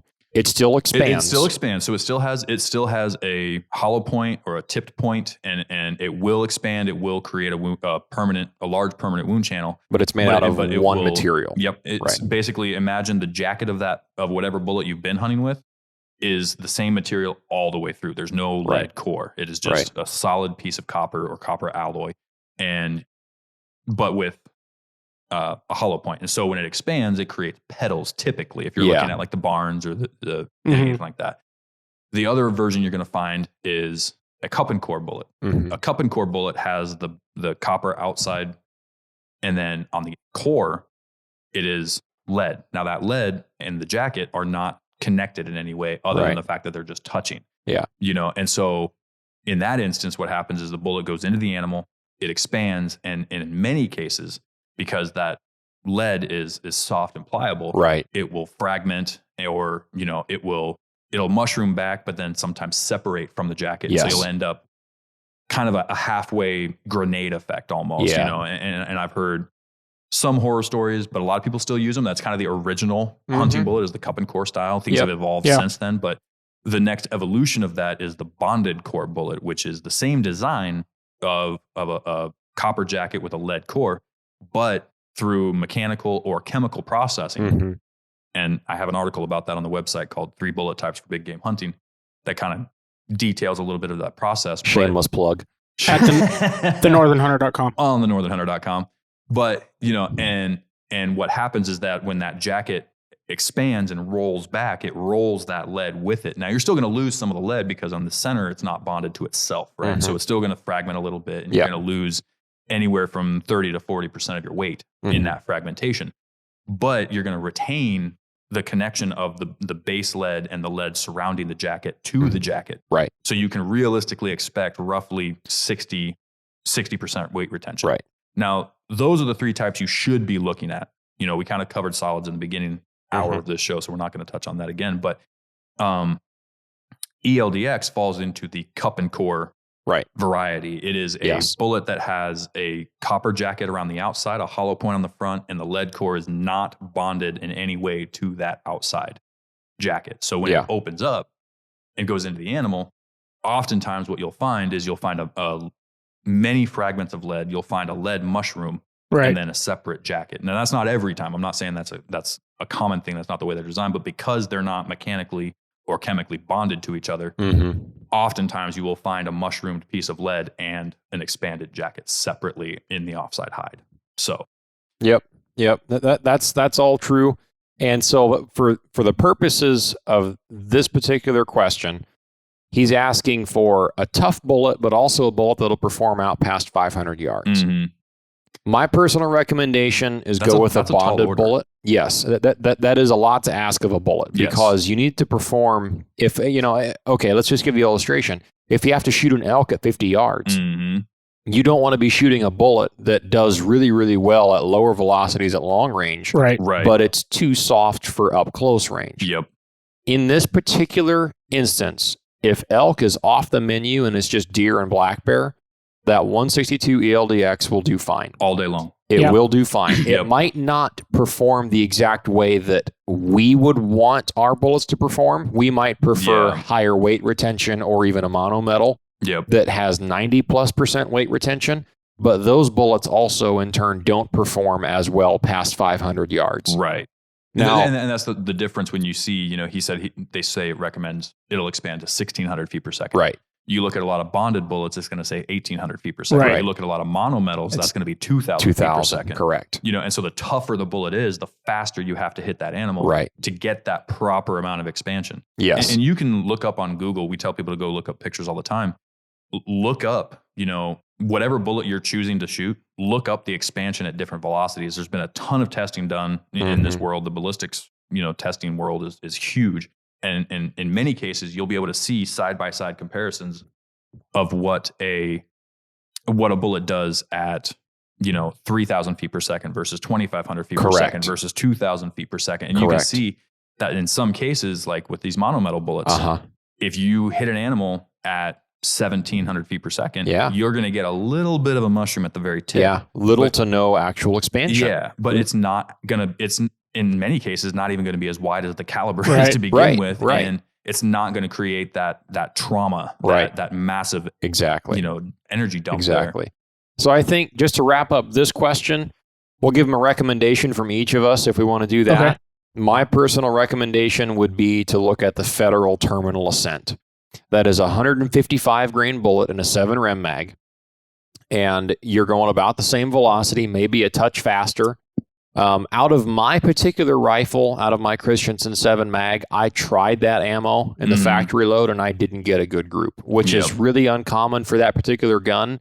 Almost every other factory load I ever shot out of that gun, with the exclusion of one other type of ammo, I get 1 inch or smaller groups, generally under an inch with any other type of ammo that I shoot out of that gun. Right. The 155 Terminal Ascent did not shoot well out of that gun, so I haven't killed anything with it yet. But it does expand, I believe, down to 1,600 feet per second. It is a copper rear half with a bonded lead core front third. So you get the expansion characteristics of a bonded lead core bullet, but you get much higher weight retention than you normally would in a lead core bullet. And it's a softer lead tip than a regular bonded bullet as well. Right. So you get that good rapid initial expansion, but you have that rear copper base. Yeah. And I'm excited to try to get my hands on some to reload at some point for either my 7 mag or my 300 Win mag and shoot something with it. But because there are a ton of forums that you can look at and see the great results that guys are having with them. But like I said, just for me, I haven't had good luck with them shooting out of my rifle at this point. But that'd be my recommendation. And accuracy is everything. Yes. If it doesn't shoot well and it's a good bullet, well, then it's not a good bullet for you. Right. So either reload it or find something else in the factory load that'll shoot well for you. But for me, I would say do some homework and try to find a 155 grain Terminal Ascent factory load and shoot that. If your gun likes it, that'd be a great option. Yeah. So now, and I'll chime in with mine. it's probably not going to be a surprise to anybody what I'm about to recommend. Yeah. But I'm a Nosler fan. I like Nosler products. They work very well. Yep. Absolutely. And I shoot, typically speaking, I'm mixing it up a little bit this year because I want to test out some new things. But typically speaking, I try to throw Nosler AccuBonds out of every gun I shoot. Mm-hmm. And the reason for that is because it's a very well-built bullet. Their quality control is very good. Mm-hmm. So the reliability, as a reloader, reliability is very important to me. And you're going to get very good reliability out of these cartridges. Now, explain the Nosler AccuBond. I know it's in the name. So the AccuBond falls into the bonded core section of that. So what you end up with is a cup and core bullet that has a thicker jacket at the base, a thinner jacket up front to initiate quick expansion. But that lead core, as stated before, is bonded to that jacket. And so what happens is, you're going to get 60, I've even seen 70% weight retention off these things. Yeah. Now, if you're shooting a heavy enough bullet, that's plenty. Yeah. Now, if you're shooting, 100 grainer out of a 243, and you're dropping that down to 60 grains afterwards, that's not ideal situation. But if you're shooting a 7 rem mag or a 30 caliber, 338, 375, any of those, and your weight retention after losing that initial 30 to 40% is still going to be in the 100 grain range. Yeah. And, then that's a perfectly capable bullet. What you're going to end up with is you're going to impact the animal wherever you hit it, whether it's the shoulder, the stomach, the boiler room, a frontal shot. Yeah. In any of those situations, it's going to power through whatever bone, whatever's in the way, and it's going to expand properly. You're going to get a massive energy dump initially, and then that retained weight is going to push it through. I've seen these bullets go through, all kinds of animals and at all kinds of ranges. Yeah. I've seen it drop a bear at a bait immediately. Yep. And, a buddy of mine shot one at 700 yards, or shot a caribou at 700 yards with one of these, and it went through right behind the front shoulder and was found in the rear ball joint of the back leg. That is a very well performing bullet. It is a very capable bullet for all kinds of ranges, because at close range, 20 yards at a bait, it performed great. It dumped its energy. It did what it was supposed to do.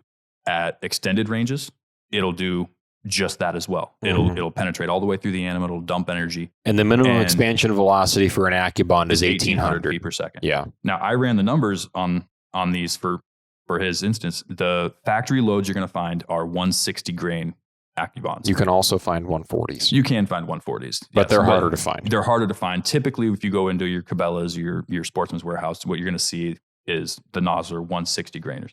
Yeah. And with those, they're tough enough up close to take on bear, deer, anything you could possibly want to shoot, elk even.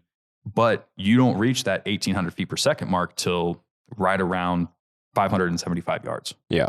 So if you're looking for something that's going to perform around the 500 mark and up close, that would be my recommendation. Great option. Yeah. They do make, and I'm not going to recommend this, but I just want to throw it out there for somebody to do their own research on them. They do make an AccuBond long range in the 7mm rem mag that comes out at a 168 grain bullet. Yep. And that's one of the ones I'm going to be testing this year. I want to see what they do inside animals because there's not a whole lot of data on them. Yeah. But it is a bonded core bullet that has a very thin jacket. It's almost built, rather than taking a hunting cup and core bullet and bonding it, they took a match grade bullet and bonded it. And so you get the higher BCs, you get even lower expansion velocities because of the thinner jacket. I think they advertise it as down to 1,300 feet per second. Which is insane. It's insanely low. Wow. Insanely low. Yeah. Now, and I have seen pictures and videos of testing done on them that shows that they do hold together. I don't know what they do up close. From what I've heard is below 200 grains, they don't recommend them for up close shots. If you're shooting a caliber that you could shoot like the 210 or anything higher than that. I think in 338, they make a 265 ABLR. Yeah. Then in those instances, even if it sheds half of its weight, you're still looking at a fairly heavy bullet. So the inherent mass makes up for that. Right. And so I'm not going to recommend that. That might just be an avenue that maybe you go down a rabbit hole and do some research on. But the original AccuBond is a very capable, very universal round. Yes. That will get you out to those extended ranges, maybe not towards the 1,000 yard mark, but past 400, 500 yards. but also hold together up close if something steps out right in front of you. Yeah. So I will add to that, I have shot more animals with the 160 grain Nosler AccuBond out of my 7 mag than I have with any other particular bullet in question. That works phenomenally well. And I have consistently seen 60 to 70% weight retention across a wide variety of impact ranges and velocities. That's an awesome choice. Awesome choice. And the Nosler premium ammo line, the trophy grade, grade, you, as long as your rifle likes the projectile, that's a big thing. If you're shooting a Tico with a 1 9.5 twist, which you're not, you're shooting a Bergara, but let's just say you've got to consider that you're not going to be able to shoot those heavier 7mm bullets. If you have a 9 twist, which is what I believe the Bergara comes with, a 1 9 twist, it's going to be able to stabilize the ELDX, the 160 AccuBond, the 168 ABLR much better. But the consistency with their ammo is really really good. Yep, absolutely. All right. So I'm gonna be the stick in the mud. I'm gonna say Barnes TTSX. There you go. 2,000 feet a second recommended. 1,800 is the rating, but I've shot TTSXs down to 2,100 feet per second.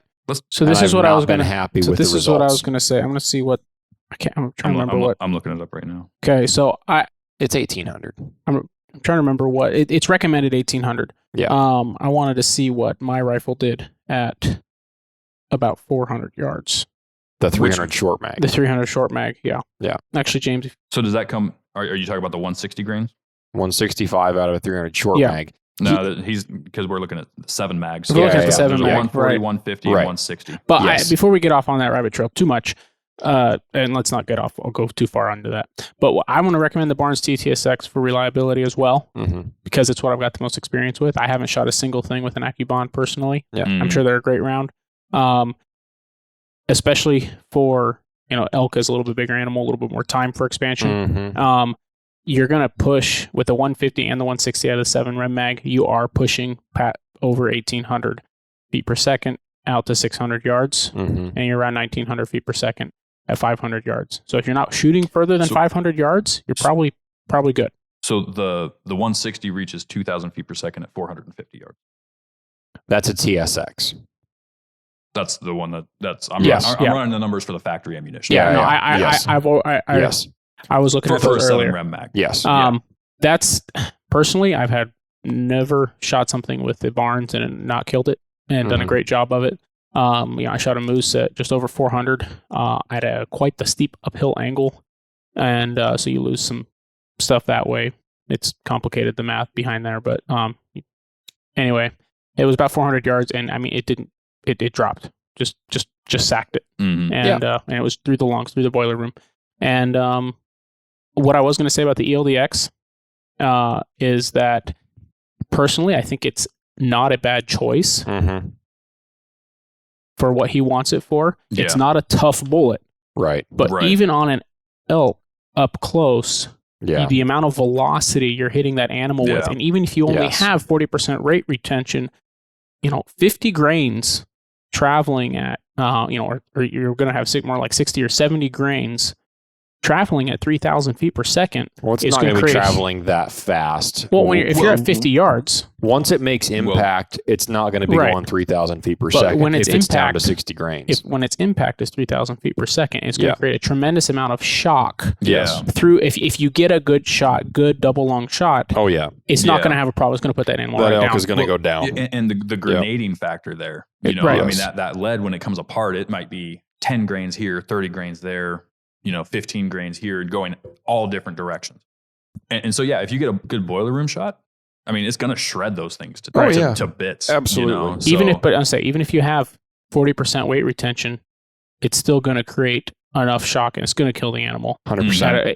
And on a deer and a black bear, absolutely no issue. Oh, yeah. My worry would be hitting bone. Yes. Hitting dense bone, or like Dalton pointed out, dense stomach content. You would be limited on your shot angle opportunities. That was just my thoughts on that. Whereas with a mono or a bonded, you just don't. If you can't find, depending on the ammo you can find, it's a little more available than it was. But honestly, for my personal experience, the TTSX I like a lot. Nothing wrong with that. I love everything I've seen about the terminal ascents as well, and I'm wanting to test some of those this summer if I can find some for my rifle. I might have to do reloads if I can find reloads, because if anybody knows where some 300 short mag ammo is, a website I can't find it online. I haven't found it anywhere in several months. Well, let's go ahead and hit on to the next thing if we're all wrapped up on that. I think so. That does it. Yeah, I think we pretty well went around the table with that. Yep. The next thing on our list, we had a listener write in about a project in Alaska for an industrial road up on the south side of the Brooks Range. This is from Tom, and he says, "Well done. I'm enjoying the podcast. I just found them a few days ago and should be caught up in a few more days of commuting." Well, I assume you have a long drive, Tom. No, we appreciate you listening. Yes, thanks for writing us in. He says, "I enjoy the format and flow of the conversation and stories. I like the outdoor news that's imparted. As I'm on number 5, not sure if you've talked about the Ambler Road proposal. The impact on our wildlands will certainly be impacted." A little bit redundant, but I see what you're trying to say. "It may be worth bringing it to the attention of our fellow hunters, anglers, and outdoorsmen and women. In closing, it's worth noting each episode I see a familiarity and progress." So basically what he's trying to get at is the Ambler Road project. Like I said, on the south slope on the west side of the Dalton Highway in the Brooks Range. We have a map that we can pull up here that shows that it's south of Coldfoot and it extends over into the Ambler, which is that a village? I believe so. Yes. Yeah. It's about 200 miles. Okay. Yep. So this road is for, I assume, oil exploration. I think it's a mining project. It's mining. Oh, there. okay. Yeah, there's So it's mining. Yeah, they're trying to get access for mining purposes. I know it's been quite a while since I've read anything about it. I haven't seen it much on any of the outdoor media recently anyway. That this is on, is this on the DNR website? I think that's what it looks so, like. yeah. Yeah. So this is DNR, Department of Natural Resources. And the project description, I'll just go ahead and read this real quick. The Alaska Industrial Development and Export Authority has proposed to construct a 211-mile private industrial access road from milepost 161 on the Dalton Highway to the Ambler Mining District. The road is intended to facilitate mine development and transportation of ore as part of the Ambler Access Project. The road would be controlled access for approved commercial uses only. No public access would be allowed. So the beginning concerns that Alaskans had about this road is that they didn't want to turn the Brooks Range into a road hunt area. Right. Now, there is a 5-mile corridor on the Dalton Highway, and I know we've hit on that in the regs about controlled use type of areas. And the original thought was, well, if they allow hunters to use the road, then we'll just implement a new 5-mile corridor on the Ambler Road, just like on the Dalton Highway, so that you cannot use motorized vehicles or firearms inside that corridor to hunt. Obviously with the exception of transporting game on the road, okay? Driving your animal home, basically. That being said, this has been deemed that it would not be allowed for anything outside of commercial use. So it would not be able to be driven by private residents. I believe they're planning an exemption for the people that live out there. Correct. So like if you live in Fairbanks, you like a be able to go up subsistence there. Opportunity. So you would have to live in Coldfoot or Wiseman. I don't think even Coldfoot or Wiseman would probably allow that. It would only be it'd be the villages that the road would provide access to. So that being said, he's asking about what our thoughts are, and I think his bias is pretty obvious. He doesn't think it's a good idea. He doesn't want to see that exploration out there. Yep. Now, I'm going to go ahead and give an example. A few years ago, a prominent outdoor company, Sitka Gear, came out with a Facebook post that was very discouraging in its intent towards oil exploration in the North Slope and Brooks Range area. Right. And they posted a series of photos, some northern lights and some muskox and some caribou. It was meant to like tug at the heartstrings, if you will. Like, we don't want to see more oil exploration because it'll disrupt caribou breeding patterns and where they winter, and the hunting pressure will change, or blah, blah, blah. Yeah. Okay. And that they gave all these reasons that, let's be honest, people tried to give about the pipeline back in the 70s and 80s, about how, well, the pipeline is going to disrupt XYZ with the game populations. Right. And now what do we see? Game flocks to use the pipeline road. We have all hunted up there, and game is all around the pipeline area. They have not been chased away. They're not pushed away from the industrial areas. If anything, you see more caribou up by Prudhoe Bay than you do anything else. Right. And by the way, there's a hunting ban for within 2 miles of Prudhoe. Right. Exactly. Yeah. So that being said, Sitka came out with this big puppy dog story about how they don't want to see oil exploration up there because of all the effects it'll have on game, which have all been disproven over time on the North Slope. I don't disagree with the idea of keeping Alaska wild. Right. Okay. However, I do staunchly disagree with someone that comes at it from the standpoint of unproven facts about its theorized effects. Correct. Yeah. If you don't want to see a mining road or oil exploration into an area of Alaska, and you're an Alaska resident, so you have some say, and you don't want to see something put in because you feel like, well, it'll just make it easier to get in there. And I like Alaska because it's hard to get to certain places. Right. That's what makes Alaska unique. Right. Okay. I respect that as an opinion.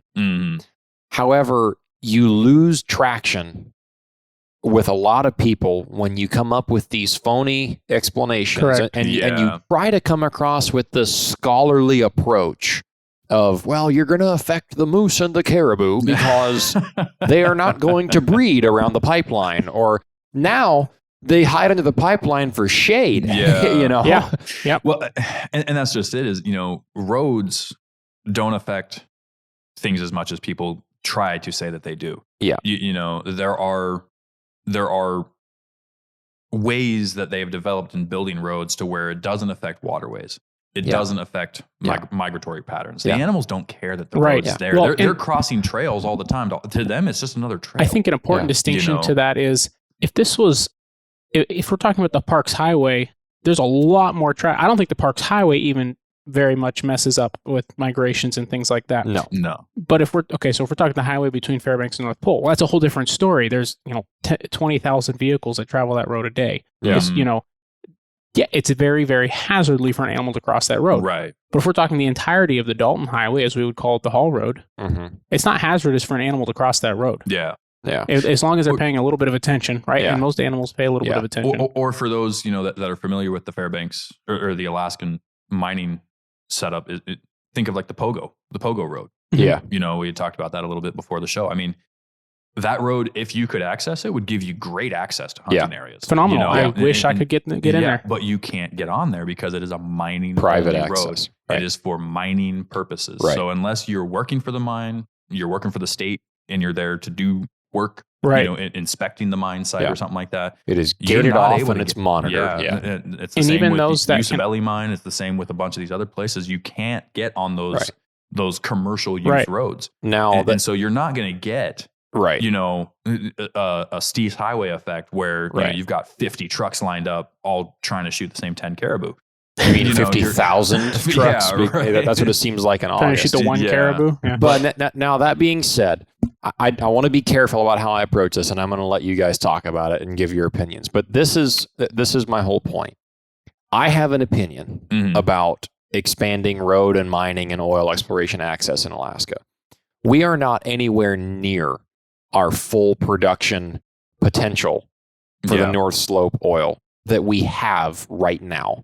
We're not scratching the surface. We are not even using 70% of what the pipeline could do for the economy in Alaska. Right. We're just not. Look that up. Look up how many barrels a day of oil go through the pipeline. Yep. And look at what its maximum potential is. We're not even scratching the surface of it. Yeah. And we have hundreds of rigs and oil exploration projects already in existence on the North Slope that we're not even beginning to touch.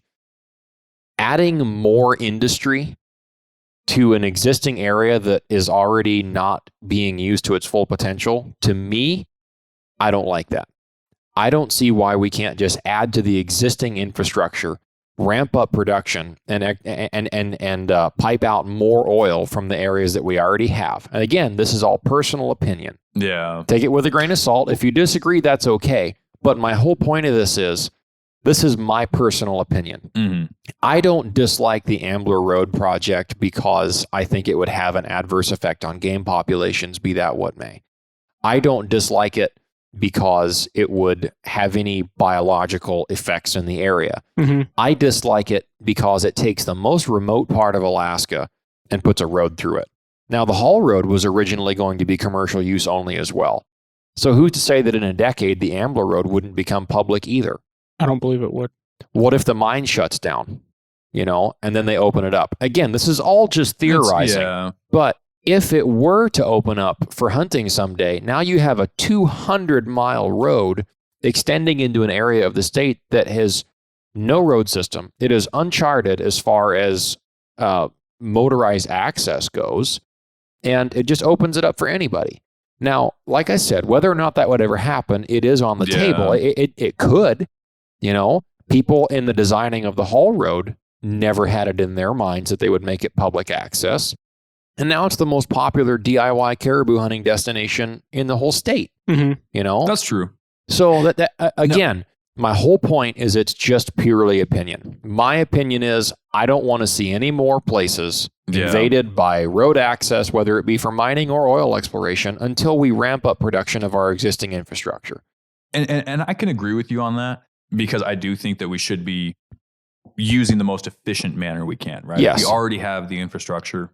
Ramp it up a couple gears. Mm-hmm. I know that they've been having a crazy time up there with regulations from the current administration, and they've been having issues with COVID regulations and things like that. And so that may affect their efficiency up there. Mm-hmm. The Ambler mining district is a metal mine.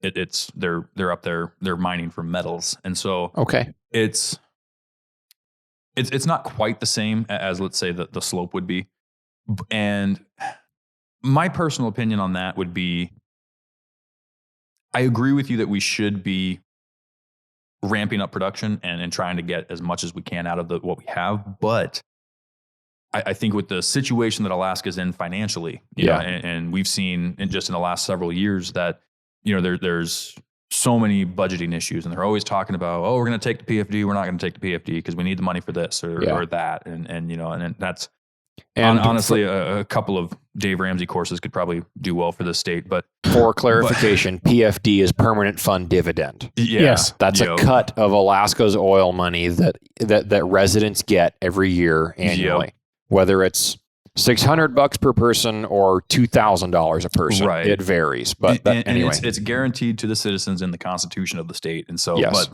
the government. People finds a way to take it. Trying to find a way to take it, like most government people do. Yes. And so, it's that's been a big thing.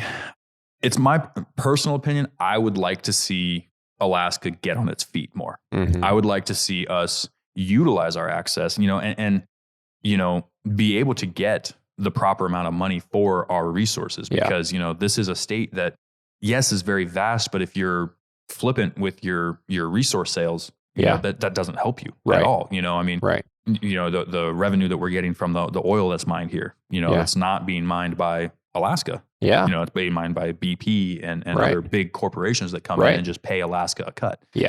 Most of these gold mines are owned by Canadians.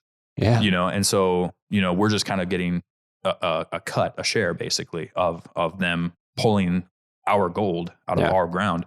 And I don't know anything about the ownership of the Ambler mine or anything like that, but if we can expand the income that the state is getting, I'm for it. Especially if, like they said, this is going to be commercial use only road, and we have several roads in Alaska that would be great access, but don't have public use available to them.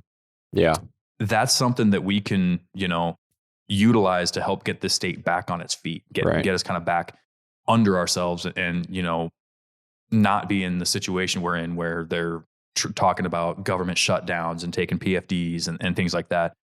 So for that reason, I'm going to say I don't have a qualm with the Ambler Road going in. I know that I have heard that, the locals and the people that live out there want the road. Mm-hmm. So, I think they kind of have a bigger say than I should here in Fairbanks.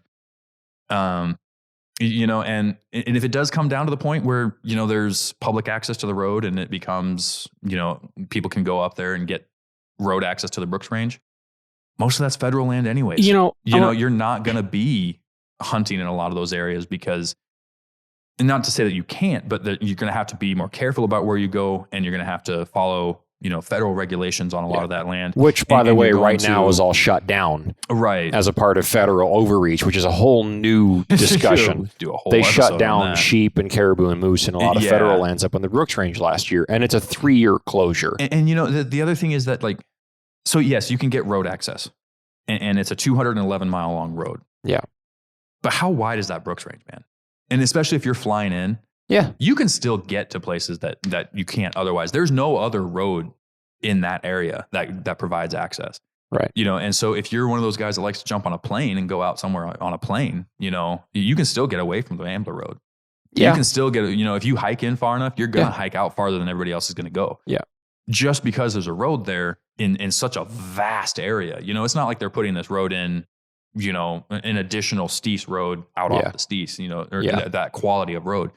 They're putting in a private road up in an area where there's no other long roads like that. And so if it did turn into a problem, if it did turn into an issue with public access, I mean, you could just, like you said, add another corridor. Yeah. Or, impose different regulations on that road. Yeah. Maybe that road turns into a bow only area or Yeah. something like that. Yeah. You can kind of address it at that point. But for the immediate, my opinion would be, if we need, this state needs income. Yeah. This state needs, it does. Needs, and we're big enough that we can afford to have roads like this put in without it affecting everybody's honey hole. Right. And so right. I think it's good to prioritize getting the state back under its feet and providing access for more expansion and more mining. As long as it's done within the right limitations. If it is actually affecting, let's say, salmon runs, or if it's affecting, any kind of environmental things like that, or it is going to ruin an area and provide way too much access, then I would have a different opinion. I just don't think that's the case in this particular instance. Fair enough. So fair enough. That's my opinion. All right. So what do you think, Mo? Well, I was thought about several things when you guys were talking about all that, and one of the biggest things in the world we're dealing with right now is just a shortage of rare earth metals. This isn't a rare earth metal mine, but we're dealing with a shortage of electronics and the things to make electronics, the minerals needed to make them. The huge thing in electronics is copper. Okay. This is a copper mine. One of the biggest issues, something that you were saying, Dalton, is, we have other mines and things we can use. Why don't we use those to produce more? Okay. Well, so there's other mines. I believe the Red Dog mine was a copper mine. But one of the biggest issues is either, the difference there is with the Red Dog mine is the village near there decided they didn't want it. So they voted and shut it down. Okay. I don't agree with that situation at all. It didn't affect the wildlife. They say it did. Sorry if you're mad at me for that or anything else we've said on here. These are our opinions. We're just trying to be upfront and honest with you about it. Okay. So yes, it'd be great if that mine stayed open. But this is a bornite mine, which is a very high quality copper material, which I guarantee is probably going to find its way into a lot of our electronics. And like I said, it's a commercial road. Yes, the haul road was originally designed to be a non-public access road. Mm-hmm.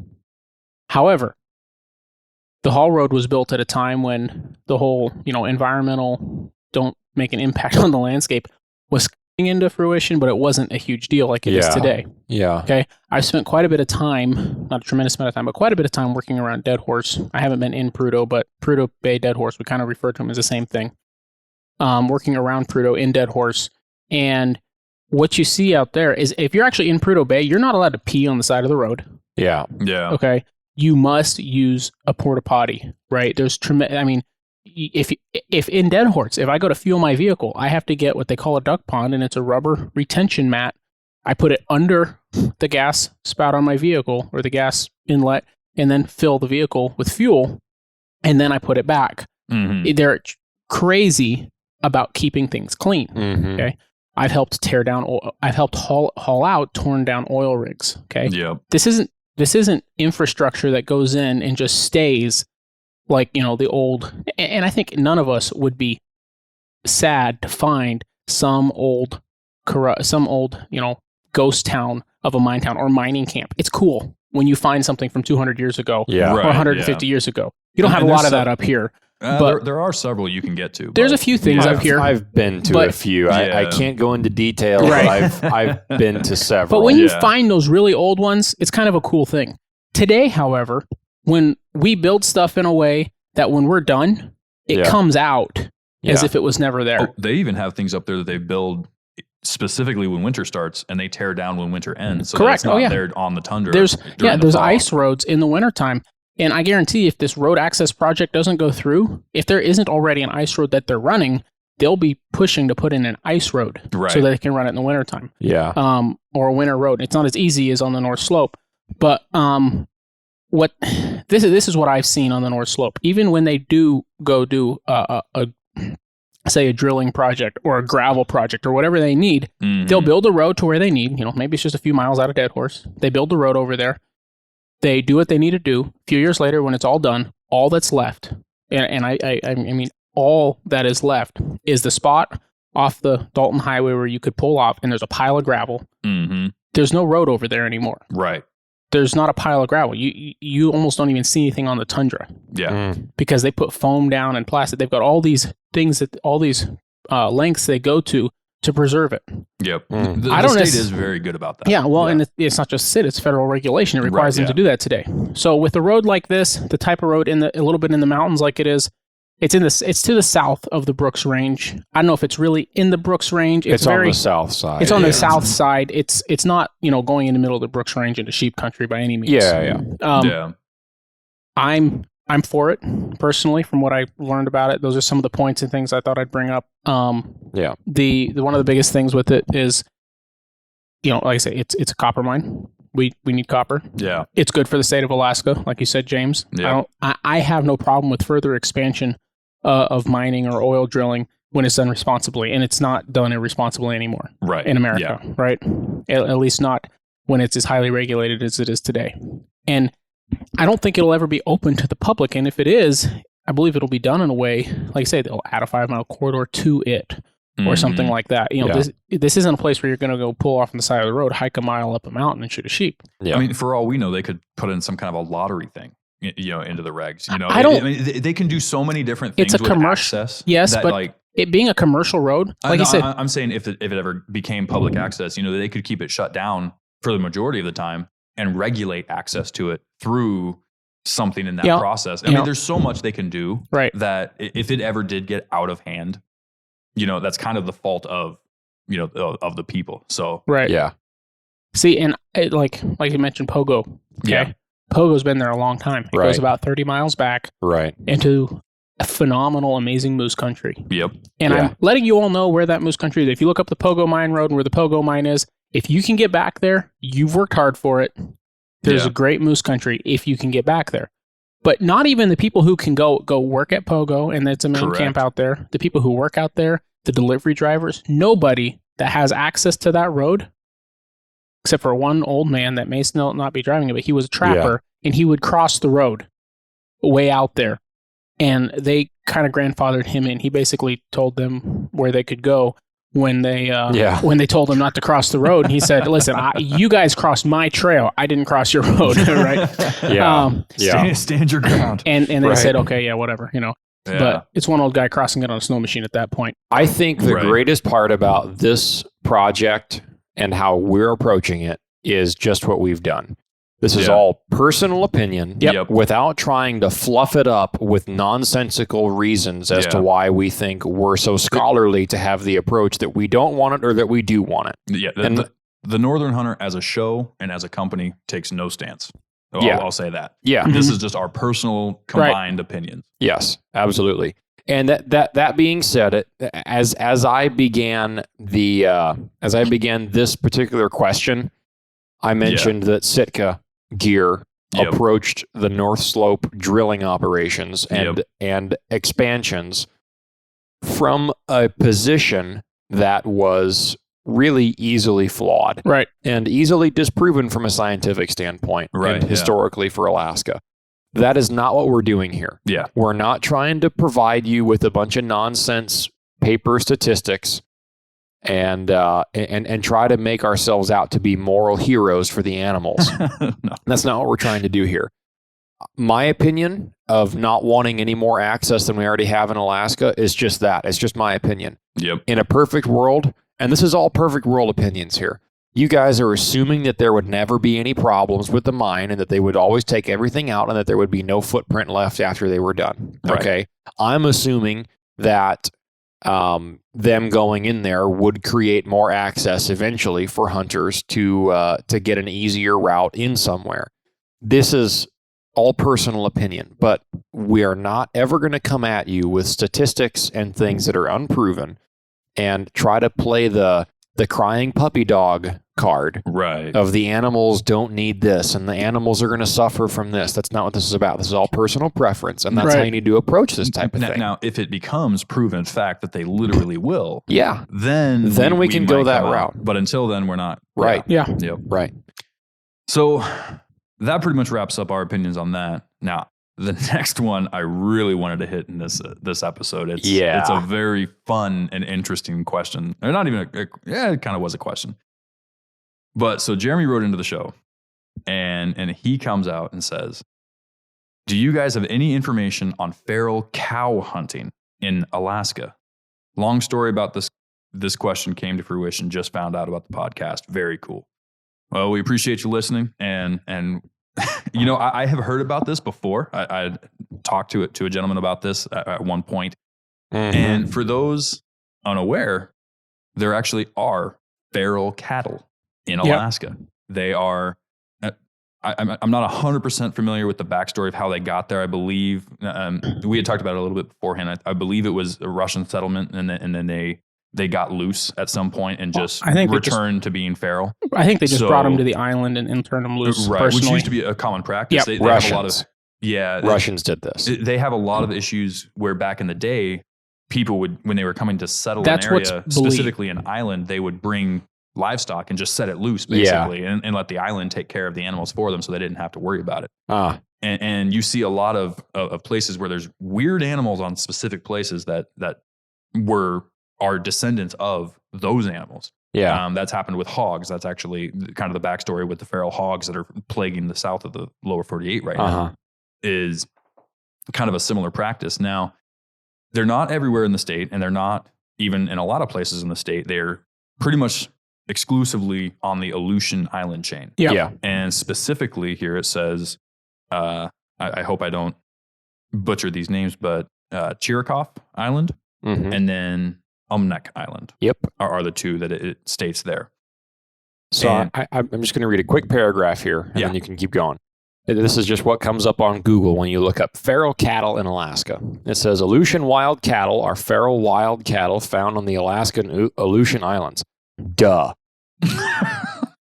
It says, several attempts have been made to round up these cattle for ranching. In 1985 and 86, the cattle on the Shumagon Islands were eliminated by U.S. Fish and Wildlife Service, but they still remained on Umnak and Chirikoff Island. Now, did it say? I think it said up there how they got there. So, right? So there were more, but Fish and Game ended up wiping them out, except for 2 islands. So it looked like whalers. Is that right? You passed it. From what I've read and from what I've seen, it's believed that in the 19th century, Russian fox farmers and a few ranchers hope to capitalize. In Sitkinak. Okay, yeah, they're Kodiak Archipelago. Interesting. Yeah. So essentially, it was the settlement of these islands, or trying to settle these islands. So Russians brought them in. Now, interesting. Now you can legitimately go hunt these wild cattle here in Alaska. I've never seen anything in the regs about it. I believe they're not considered wildlife, so I think it falls under the same thing as. Now, don't quote me on this. Do your research. Remember, we covered this already. But, how to hunt Alaska. But I believe it falls under the same thing as like mule deer and whatnot, where if you can get there, which these aren't necessarily easy places to get to, but if you can get a plane and get out to that island, I believe you are you are legally allowed to hunt these cattle pretty much whenever I believe you're able to get out most there. of it's on private land or native land. Exactly. You would have to look into where you're able to go. Interesting. Very interesting. But that is so. I just think that's so fun because it's when you think of hunting in Alaska, and especially these wild cattle can be formidable. They can be very dangerous. And if you look back at the history, when humans started first domesticating cattle, they were not necessarily an easy breed to do that to. And these things, they're big. They can be over 1,000 pounds each, and they know they're big. Nice and they big old bull. Yeah. And so it would be a very fun hunt. I'm pretty sure I want to try and get down there and do that at some point. That's officially that would be pretty cool. So, but one thing I've been curious of is the meat quality. Because typically speaking, like 'cause we all eat a lot of game meat. Obviously, that's kind of our primary diet, and it's very lean. It's very it's not very fatty. Moose meat, caribou meat.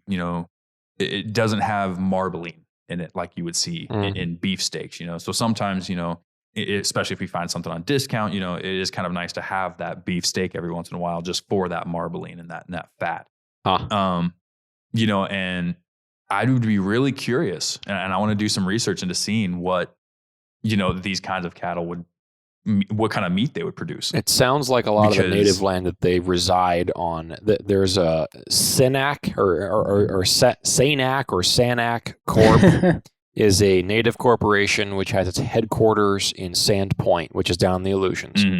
And so I would assume that if you wanted more information, that Fish and Game would probably direct you for access to that native corporation if you had to access native land and see what the process would be to access wherever these cattle are on these islands. That's really interesting. Yeah. And for those of you listening, Alaska does not have like a reservation system like many other states do. Right. Rightly so. Native corporations. We shouldn't, but they do have designated native lands. And so the rules on access are different on those native lands. Yeah, right. And so regionally, you'll have to look at where you're going to hunt and see if that trail takes you into some of that, or, in this case, maybe it's a decent chunk of the island or maybe the whole island. Right. Don't just look at a map and be like, oh, there's a piece of land there. I can go there, because there are kind of in addition to, what we talked about in the first version of How to Hunt Alaska, the game units and subunits and everything like that. You've got to look at what is native land, and so, but I just thought that was a super cool question. I really wanted to cover that. It is a thing. If it's now the complications of it, you're going to have to look into yourself. But it's worth looking into. So. Right, absolutely. A few things I wanted to say about it that I saw when I was looking it up. It looks like most of the hunting opportunities are through private outfitters. Through some of the there's a couple ranches on the islands that produce beef from these cattle. So some of it's private hunting opportunities, helping basically to cull their herds, and they're basically the old bulls that don't breed, or they just want to get rid of because they're tough, and they're really hard to get places, and they're really dangerous to hunt because they say the mannerisms are a lot like a Cape buffalo in Africa, which is quite the critter. Yeah, absolutely. Or something like, although it's a lot different country, something like the Vancouver bulls in Hawaii. Which are also very dangerous animals that I want to hunt one day. Yeah, absolutely. That'd be a great bow hunt in Hawaii. That'd be awesome. Yep. So, there is. Do we want to hit one more and keep going, or do we want to save? What time are we at, Mo? Yeah. Let's see. We're just over 2 hours, I think. Yeah. Well, we can do a secondary one. Yeah, let's go ahead and break it off here, and we'll come back. I think we have, let's see, 1, 2, 3.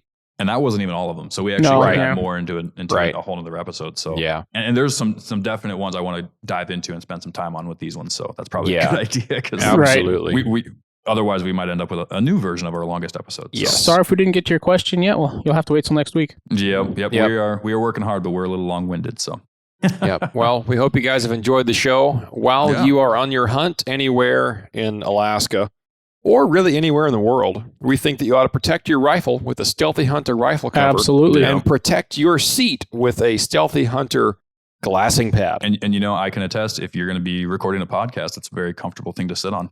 I'm using one right now. You are sitting on a Stealthy Hunter glassing pad as we speak. So go on over to Stealthy Hunter's website and order. And if you get supplements or rifle covers or glassing pads or anything else from Ryan Lampers and his crew, use the code at checkout, The Northern Hunter, and you'll get a discount on your order, and that'll help support the show. Yeah. And we would greatly appreciate that. If you like the show, please like it. Subscribe to the show, obviously. Give us a rating. Tell us what you want to hear about. Email us at thenorthernhunter.com. And obviously, today's episode was brought to you completely by listener questions and some housekeeping. But we love answering listeners' questions. Yeah. This is part of our mission's goal with the podcast is to be very informational and educational. So if you have anything that you want to hear about or that we haven't hit on or that we got wrong, let us know. Write us and email us at thenorthernhunter.com. Yeah, we'll let you know if you're wrong about us being wrong. Right, exactly. Yep, yeah. And again, just we'll try to do as many of these as we can and get to them as we do. So that's right. But yeah, so that's it for this episode, and we will catch you guys next week. See you next time.